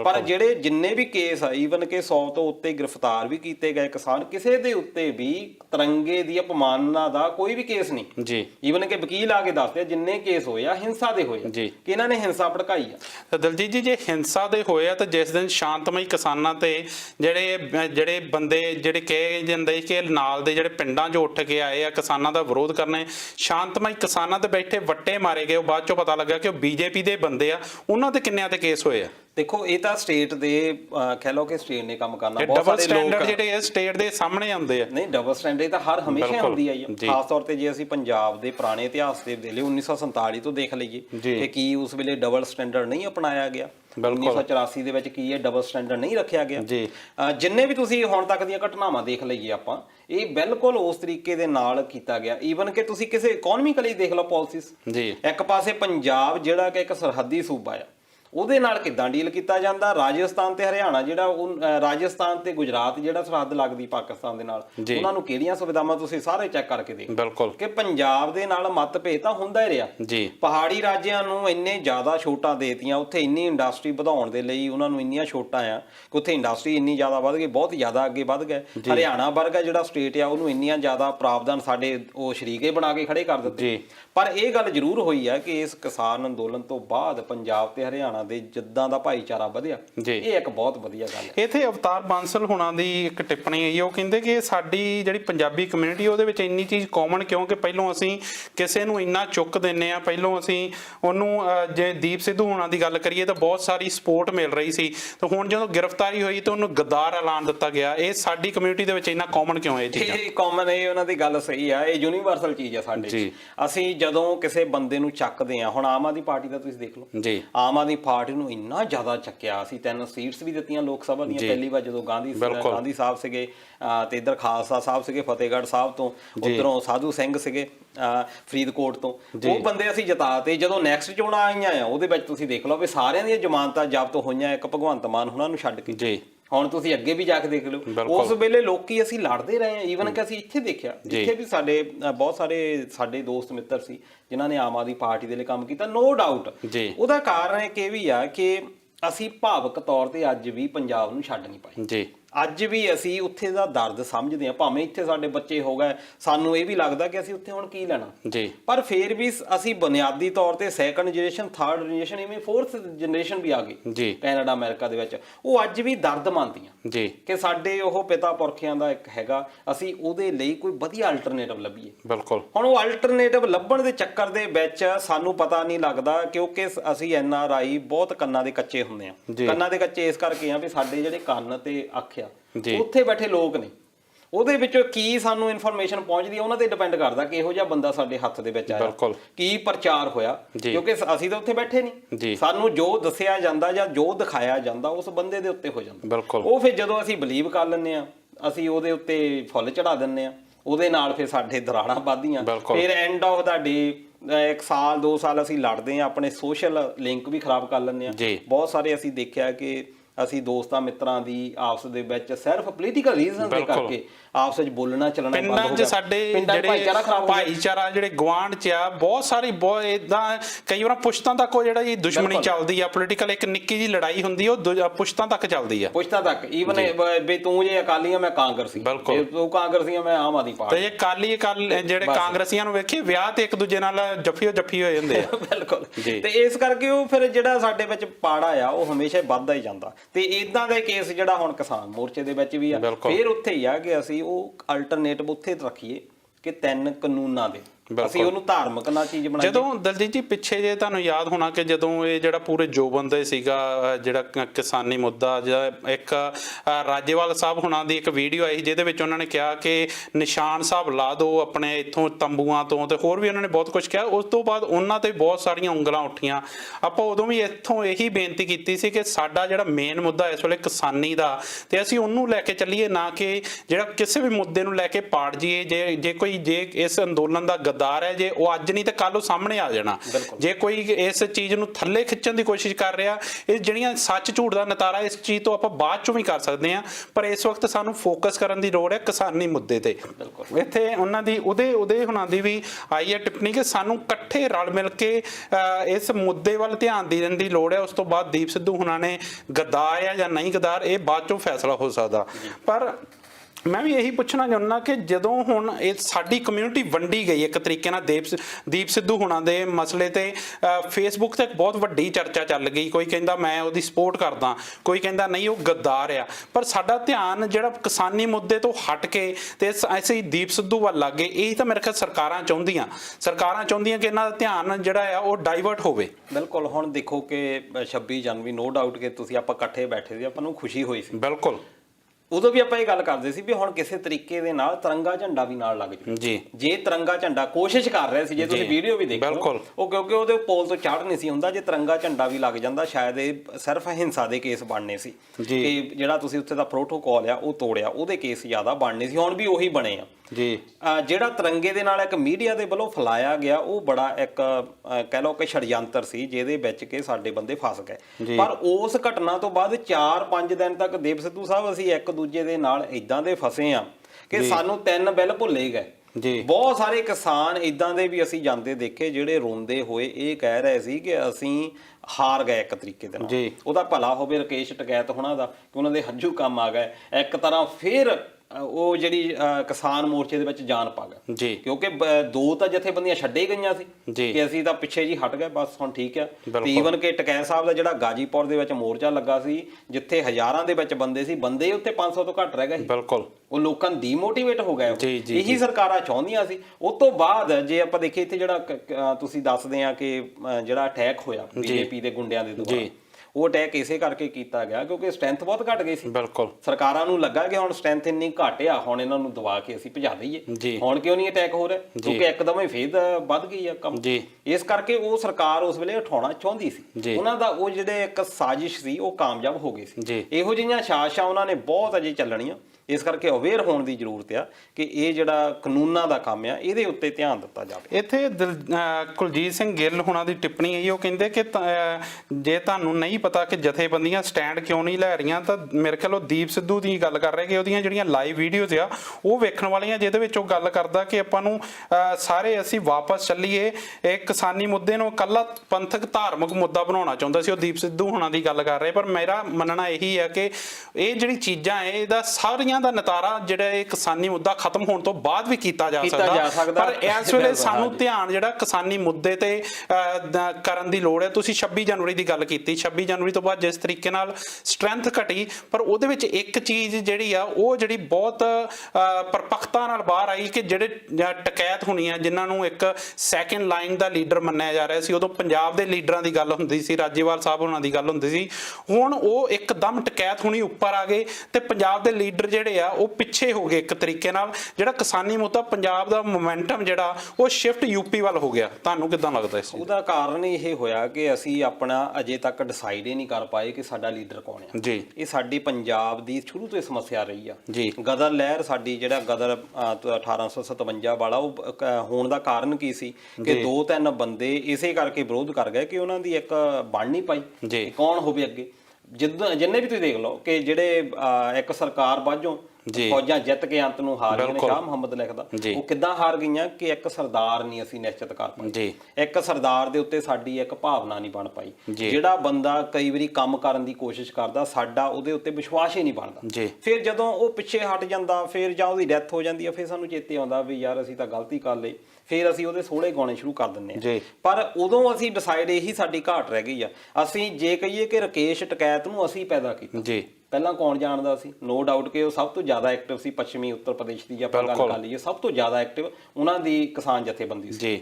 ਪਰ ਫਿਰ ਵੀ ਸਾਰੀ ਗੇਮ ਈਵਨ ਕਿ ਗਵਰਨਮੈਂਟ ਇਹ ਕਹਿੰਦੀ ਸੀ ਕਿ ਪੰਜਾਬ ਹਰਿਆਣਾ ਦੀ ਕਿਸਾਨਾਂ ਨੂੰ ਪ੍ਰੋਬਲਮ ਹੈ। ਪਹਿਲਾਂ ਉਹ ਹਰਿਆਣਾ ਨੂੰ ਵੀ ਨਹੀਂ ਮੰਨਦੇ ਸੀ, ਸਿਰਫ ਪੰਜਾਬ ਦੀ ਗੱਲ ਕਰਦੇ ਕਿ ਪੰਜਾਬ ਦੇ ਕਿਸਾਨਾਂ ਨੂੰ ਪ੍ਰੋਬਲਮ ਹੈ। ਫਿਰ ਉਸ ਤੋਂ ਬਾਅਦ ਅਸੀਂ ਇਹਨਾਂ ਮੁੱਦਿਆਂ ਦੇ ਵਿੱਚ ਹੋ ਗਏ ਕਿ ਅਸੀਂ ਜੀ ਲੱਖੇ ਸਿਧਾਣੇ ਵਾਲੇ ਆ। ਨੋ ਡਾਊਟ ਕਿ ਇਹਨਾਂ ਬੰਦਿਆਂ ਨੇ ਹਰ ਇੱਕ ਨੇ ਕੰਮ ਕੀਤਾ। ਦੀਪ ਸਿੱਧੂ ਨੇ ਵੀ ਕੰਮ ਕੀਤਾ, ਬਹੁਤ ਨੌਜਵਾਨਾਂ ਨੂੰ ਜੋੜਿਆ ਕਿ ਗਾਇਕਾਂ ਨੇ ਬਹੁਤ ਵਧੀਆ ਕੰਮ ਕੀਤਾ, ਭਾਵੇਂ ਦਿਆ ਮੂਸੇ ਵਾਲਾ ਸੀ ਜਾਂ ਬੱਬੂ ਮਾਨ ਸੀ, ਸਾਰੇ ਆਉਂਦੇ ਰਹੇ। ਬਹੁਤ ਗਾਇਕ ਜਿਹੜੇ ਆ ਉਹ ਲਗਾਤਾਰ ਉਹਨਾਂ ਸਮ ਕਨਵਰ ਗਰੇਵਾਲ ਹੋਣੀ ਆ, ਜਿਹੜਾ ਜਸ ਬਾਜਵਾ ਹੋਣੀ ਆ, ਹੋਰ ਬਹੁਤ ਸਾਰੇ ਗਾਇਕ ਉਹ ਲਗਾਤਾਰ ਆਪਣਾ ਸਮਾਂ ਦਿੰਦੇ ਰਹੇ ਆ ਤੇ ਉਹ ਆਪਾਂ ਸਾਰਿਆਂ ਨੂੰ ਕਹਿ ਨਹੀਂ ਸਕਦੇ। ਹਰ ਇੱਕ ਨੇ ਜਿੰਨੀ ਕੁ ਜੋਗੇ ਸੀਗੇ ਸਾਰਿਆਂ ਬੰਦਿਆਂ ਨੇ ਆਪਣੀ ਯੋਗਦਾਨ ਦਿੱਤਾ। ਪਰ ਜਦੋਂ ਇਹ ਬਣ ਜਾਂਦਾ ਕਿ ਨਹੀਂ ਹੁਣ ਮੈਨੂੰ ਮੰਨੋ ਲੀਡਰ, ਫਿਰ ਉਹ ਤੋਂ ਬਾਅਦ ਥੋੜ੍ਹੀਆਂ ਮਤਭੇਦ ਹੋ ਜਾਂਦੇ ਆ ਤੇ ਅਸੀਂ ਇਹ ਥਾਲੀ ਦੇ ਵਿੱਚ ਪਰੋਸ ਕੇ ਪੱਛਮੀ ਉੱਤਰ ਪ੍ਰਦੇਸ਼ ਵੱਲ ਨੂੰ ਥਾਲੀ ਇਹ ਕਰ ਦਿੱਤੀ ਆ ਚੌਧਰ ਦੀ। ਪਰ ਨੋ ਡਾਊਟ ਸਾਡਾ ਫੇਰ ਉਹੀ ਮੁੱਦਾ ਕੌਣ ਆ ਚੌਧਰੀ, ਸਾਨੂੰ ਨਹੀਂ ਇਹਦੇ ਨਾਲ ਫਰਕ ਪੈਂਦਾ। ਸਾਡਾ ਮੇਨ ਮੁੱਦਾ ਇਹ ਆ ਕਿ ਉਹ ਜਿਹੜੇ ਕਾਨੂੰਨ ਆ ਉਹਨਾਂ ਦੇ ਕੋਈ ਨਾ ਕੋਈ ਨਿਸ਼ਕਰਸ਼ ਨਿਕਲ ਆਵੇ, ਅਦਰਵਾਈਜ਼ ਇਕੋਨਮਿਕਲੀ ਆਰਥਿਕ ਤੌਰ ਦੇ ਉੱਤੇ ਬਹੁਤ ਜ਼ਿਆਦਾ ਘਾਟਾ ਕਿਸਾਨਾਂ ਨੂੰ ਹੋਣਾ। ਇੱਥੇ ਜਸਵਿੰਦਰ ਕੌਰ ਹੁਣਾਂ ਦੀ ਟਿੱਪਣੀ ਆਈ ਦਿਲਜੀਤ ਜੀ, ਉਹ ਕਹਿੰਦੇ ਕਿ ਮੈਂ ਜਾ ਕੇ ਆਈ ਆ, ਜਿਹੜਾ ਯੂਥ ਹੈ ਹੁਣ ਉਸ ਕਿਸਾਨੀ ਸੰਘਰਸ਼ ਦੇ ਵਿੱਚ ਬਹੁਤ ਘੱਟ ਨਜ਼ਰ ਆ ਰਿਹਾ। ਉਹਦਾ ਮੇਰੇ ਖਿਆਲ ਕਾਰਨ ਇਹੀ ਆ ਕਿ ਜੇ ਯੂਪੀ ਹਰਿਆਣਾ ਦੀ ਗੱਲ ਕਰੀਏ ਤਾਂ ਉੱਥੇ ਤਾਂ ਮਹਾ ਪੰਚਾਇਤਾਂ ਹੋ ਰਹੀਆਂ ਆ, ਉੱਥੇ ਇਸ ਕਿਸਾਨੀ ਮੁੱਦੇ ਨੂੰ ਹੋਰ ਜ਼ਿਆਦਾ ਬਲ ਮਿਲ ਰਿਹਾ ਆ, ਹੋਰ ਜਿਹੜੀ ਉਤਸ਼ਾਹਤਾ ਨਾਲ ਉੱਥੋਂ ਦਾ ਜਿਹੜੀ ਲੋਕ ਆ ਉਹ ਇਹਦੇ ਵਿੱਚ ਹਿੱਸਾ ਲੈ ਰਹੇ। ਪਰ ਸਾਡਾ ਜਿਹੜਾ ਯੂਥ ਆ ਉਹ ਦੀਪ ਸਿੱਧੂ ਦੇ ਮਸਲੇ ਤੇ ਸਿਧਾਣੇ ਦੇ ਮਸਲੇ ਤੇ ਵੰਡਿਆ ਪਿਆ ਆ। ਅਸੀਂ ਧਿਆਨ ਆਪਣਾ ਕਿਤੇ ਨਾ ਕਿਤੇ ਡਾਈਵਰਟ ਕਰ ਲਿਆ। ਬਿਲਕੁਲ ਯੂਥ ਦਾ ਇਹ ਹੈ ਕਿ ਯੂਥ ਨੂੰ ਕਹਿੰਦੇ ਨਹੀਂ ਹੁੰਦੇ ਕਿ ਜਿੱਦਾਂ ਆਪਾਂ ਪਹਿਲਾਂ ਹੀ ਪ੍ਰੋਗਰਾਮਾਂ ਵਿੱਚ ਗੱਲ ਕਰਦੇ ਸੀ ਕਿ ਪਹਿਲਾਂ ਯੂਥ ਜਿਹੜਾ ਹੈ ਕਿੱਦਾਂ ਦੇ ਗਾਣੇ ਸੁਣਦਾ ਸੀ, ਹਿੰਸਾ ਹੋ ਜਾਂਦਾ ਸੀ, ਝੱਟ ਅਗਰੈਸਿਵ ਹੋ ਜਾਂਦਾ ਸੀ। ਹੁਣ ਉਹ ਜਦੋਂ ਇਹ ਅੰਦੋਲਨ ਚੱਲਿਆ ਆ ਉਸ ਤੋਂ ਬਾਅਦ ਇੰਨੀ ਜ਼ਿਆਦਾ ਕੰਮ ਕੀਤੇ, ਯੂਥ ਦੇ ਉੱਤੇ ਸਾਰੇ ਅੰਦੋਲਨ ਹੁੰਦੇ ਆ, ਪਰ ਯੂਥ ਨੂੰ ਇੱਕ ਅਗਵਾਈ ਦੀ ਲੋੜ ਹੁੰਦੀ ਆ। ਉਹਨਾਂ ਨੂੰ ਇੱਕ ਤਜਰਬਾ, ਜਿਹੜਾ ਉਹਨਾਂ ਦੇ ਕੋਲ ਤਜਰਬਾ ਹੀ ਨਹੀਂ ਹੁੰਦਾ। ਬਿਲਕੁਲ। ਉਹਨਾਂ ਦੇ ਕੋਲ ਸਭ ਤੋਂ ਜ਼ਿਆਦਾ ਜੋਸ਼ ਹੁੰਦਾ ਜੀ। ਸਿਆਣੇ ਲੋਕਾਂ ਦੇ ਕੋਲ ਤਜਰਬਾ ਹੁੰਦਾ ਪਰ ਜੋਸ਼ ਦੀ ਘਾਟ ਹੁੰਦੀ ਹੈ, ਇਸ ਕਰਕੇ ਦੋਨਾਂ ਨੂੰ ਮਿਲ ਕੇ ਚੱਲਣਾ ਹੁੰਦਾ ਜੀ। ਅਸੀਂ ਜੇ ਇਹ ਕਹਿ ਦਈਏ ਕਿ ਨੌਜਵਾਨ ਇਕੱਲਿਆਂ ਨੇ ਕੰਮ ਕਰ ਲੈਣਾ ਫਿਰ ਵੀ ਗਲਤ ਹੈ, ਜੇ ਅਸੀਂ ਕਹਿ ਦਈਏ ਕਿ ਇਹ ਸਿਰਫ ਬਜ਼ੁਰਗਾਂ ਨੇ ਕਰ ਲੈਣਾ ਫਿਰ ਵੀ ਗਲਤ ਹੈ। ਬਿਲਕੁਲ। ਤਜਰਬਾ ਤੇ ਜੋਸ਼ ਦੋਨਾਂ ਦਾ ਹੀ ਕੰਮ ਆ। ਨੌਜਵਾਨਾਂ ਦੇ ਵਿੱਚ ਇੱਕ ਤਾਂ ਇਹ ਲੰਬਾ ਬਹੁਤ ਹੋ ਗਿਆ ਕੇਸ ਜੀ, ਲੰਬਾ ਹੋ ਗਿਆ, ਤੇ ਦੂਜਾ ਇਹ ਹੋਇਆ ਨੌਜਵਾਨਾਂ ਨੂੰ ਇਹ ਲੱਗਣ ਲੱਗ ਗਿਆ ਕਿ ਕਿਹਨੂੰ ਲੀਡਰ ਮੰਨੀ ਜੀ, ਉੱਤੇ ਸਾਡੀ ਡਿਵੀਜ਼ਨ ਆ, ਅਸੀਂ ਡਿਵਾਈਡਡ ਆ। ਈਵਨ ਕਿ 32 ਤਾਂ ਸਾਡੀਆਂ ਜਥੇਬੰਦੀਆਂ ਆ, ਲੋਕਾਂ ਦੇ ਦਬਾਅ ਕਰਕੇ ਸੰਯੁਕਤ ਮੋਰਚਾ ਆ। ਜੇ ਲੋਕਾਂ ਦਾ ਇੰਨਾ ਜ਼ਿਆਦਾ ਨਾ ਦਬਾਅ ਹੋਵੇ, ਈਵਨ ਕਿ ਤੁਸੀਂ ਪਿਛਲੇ ਦੇਖ ਲਓ ਕਿ ਜਦੋਂ ਇਹਨਾਂ ਨੇ ਕਿਹਾ ਕਿ ਅਸੀਂ ਜਿਹੜੀਆਂ ਮਾਲ ਗੱਡੀਆਂ ਅਸੀਂ ਚਲਾਉਣੀਆਂ, ਇੱਕ ਜਥੇਬੰਦੀ ਮਾਝੇ ਦੇ ਵਿੱਚ ਜਾ ਕੇ ਬਹਿ ਗਈ, ਉਹ ਕਹਿੰਦੇ ਅਸੀਂ ਜੀ ਹਟਣਾ ਹੀ ਨਹੀਂ। ਬਿਲਕੁਲ। ਇਹ ਆਪਸ ਵਿੱਚ ਇੰਨੇ ਜ਼ਿਆਦਾ ਪਾਰਟੀ ਇਹ ਤਾਂ ਇੱਕ ਦੂਜੇ ਦੀ ਗੱਲੇ ਹੀ ਨਹੀਂ ਮੰਨਦੇ। ਬਿਲਕੁਲ। ਜਿੱਦਾਂ ਤੁਸੀਂ ਗੱਲ ਕੀਤੀ ਕਿ ਜਿਹੜਾ ਜੇ ਹੁਣ ਪੰਜਾਬ ਦੀ ਗੱਲ ਕਰੀਏ, ਯੂਪੀ ਨਾਲੋਂ ਮੇਰੇ ਖਿਆਲ ਕਿੰਨਾ ਬਹੁਤ ਜ਼ਿਆਦਾ ਛੋਟਾ ਆ, ਪਰ ਜਿਹੜੀ ਯੂਪੀ ਦੇ ਵਿੱਚ ਇੱਕਾ ਦੁੱਕਾ ਜਿਹੜੀਆਂ ਕਿਸਾਨੀ ਜਥੇਬੰਦੀਆਂ ਉਹ ਸਾਰੇ ਰਲ ਮਿਲ ਕੇ ਚੱਲਦੇ ਆ। ਸਾਡੇ 32 ਜਥੇਬੰਦੀਆਂ ਜਿਹੜੀਆਂ ਇੱਕ ਦੂਜੇ ਨਾਲ ਪਾਰਟੀਆਂ ਹੋਈਆਂ। ਹੁਣ ਮੈਂ ਦੀਪ ਸਿੱਧੂ ਨੂੰ ਸਹੀ ਨਹੀਂ ਕਹਿੰਦਾ, ਮੈਂ ਉਹਨਾਂ ਨੂੰ ਗਲਤ ਨਹੀਂ ਕਹਿੰਦਾ, ਪਰ ਮੈਂ ਇਹ ਕਹਿੰਦਾ ਕਿ ਜੇਕਰ ਹੁਣ ਜਿਹੜਾ ਮੌਕਾ, ਜਿੱਦਾਂ ਆਪਾਂ ਗੱਲ ਕਰ ਰਹੇ ਹਾਂ ਕਿ ਹੁਣ ਇਹ ਮੌਕਾ ਦੀਪ ਸਿੱਧੂ ਦੇ ਨਾਂ ਤੇ ਲੜਨ ਦਾ ਨਹੀਂ, ਹੁਣ ਇਹ ਮੌਕਾ ਜਿਹੜਾ ਕਿਸਾਨੀ ਇਹੀ ਮੇਰੇ ਖਿਆਲ ਜਿਹੜੀ ਸਰਕਾਰ ਚਾਹੁੰਦੀ ਸੀ, ਇਹਨੂੰ ਲਮਕਾਉਣਾ ਚਾਹੁੰਦੀ ਸੀ, ਕਿਉਂਕਿ ਉਹ ਸਾਡੀ ਲੋਕਾਂ ਦੀ ਮਾਨਸਿਕਤਾ ਜਾਣਦੀ ਆ। ਉਹ ਜਾਣਦੀ ਕਿ ਕਿਸੇ ਵੀ ਮੁੱਦੇ ਨੂੰ ਜੇਕਰ ਲਮਕਾਇਆ ਜਾਵੇ ਤੇ ਇਹਨਾਂ ਨੇ ਕਿਸੇ ਨਾ ਕਿਸੇ ਤਰੀਕੇ ਆਪਸ 'ਚ ਪਾੜ ਜਾਣਾ, ਜੋ ਹੁਣ ਪੰਜਾਬ ਨਾਲ ਹੋ ਰਿਹਾ ਆ। ਤੇ ਜਿਹੜਾ ਮੈਨੂੰ ਲੱਗਦਾ ਕਿ ਦੁਬਾਰਾ ਸਾਡੇ ਵੱਲੋਂ ਬੇਨਤੀ ਇਹੀ ਹੈ ਕਿ ਸਾਡਾ ਜਿਹੜਾ ਸ਼ੁਰੂ ਤੋਂ ਜਦੋਂ ਅਸੀਂ 26 ਨਵੰਬਰ ਨੂੰ ਪੰਜਾਬ ਤੋਂ ਤੁਰੇ ਆ, ਉਦੋਂ ਤੋਂ ਲੈ ਕੇ ਹੁਣ ਤੱਕ ਜਿਹੜਾ ਧਿਆਨ ਉਹ ਸਿਰਫ ਕਿਸਾਨੀ ਮੁੱਦੇ ਵੱਲ ਹੋਣਾ ਚਾਹੀਦਾ ਸੀ, ਪਰ ਹੁਣ ਜਿਹੜਾ ਅਸੀਂ ਇਹ ਆਪਣਾ ਮੁੱਦਾ ਸ਼ਿਫਟ ਕਰਕੇ ਹੁਣ ਯੂਪੀ ਵਾਲੇ ਕਹਿ ਸਕਦੇ ਜੇ ਯੂਪੀ ਵਾਲੇ ਅੱਗੇ ਹੋਣ ਤਾਂ ਉਹ ਗਲਤ ਨਹੀਂ ਹੋਊਗਾ ਕਿ ਉਹ ਇਹਨੂੰ ਫੜ ਕੇ ਬੈਠੇ ਹੋਏ, ਉਹਨੂੰ ਲੈ ਕੇ ਚੱਲ ਰਹੇ ਆ।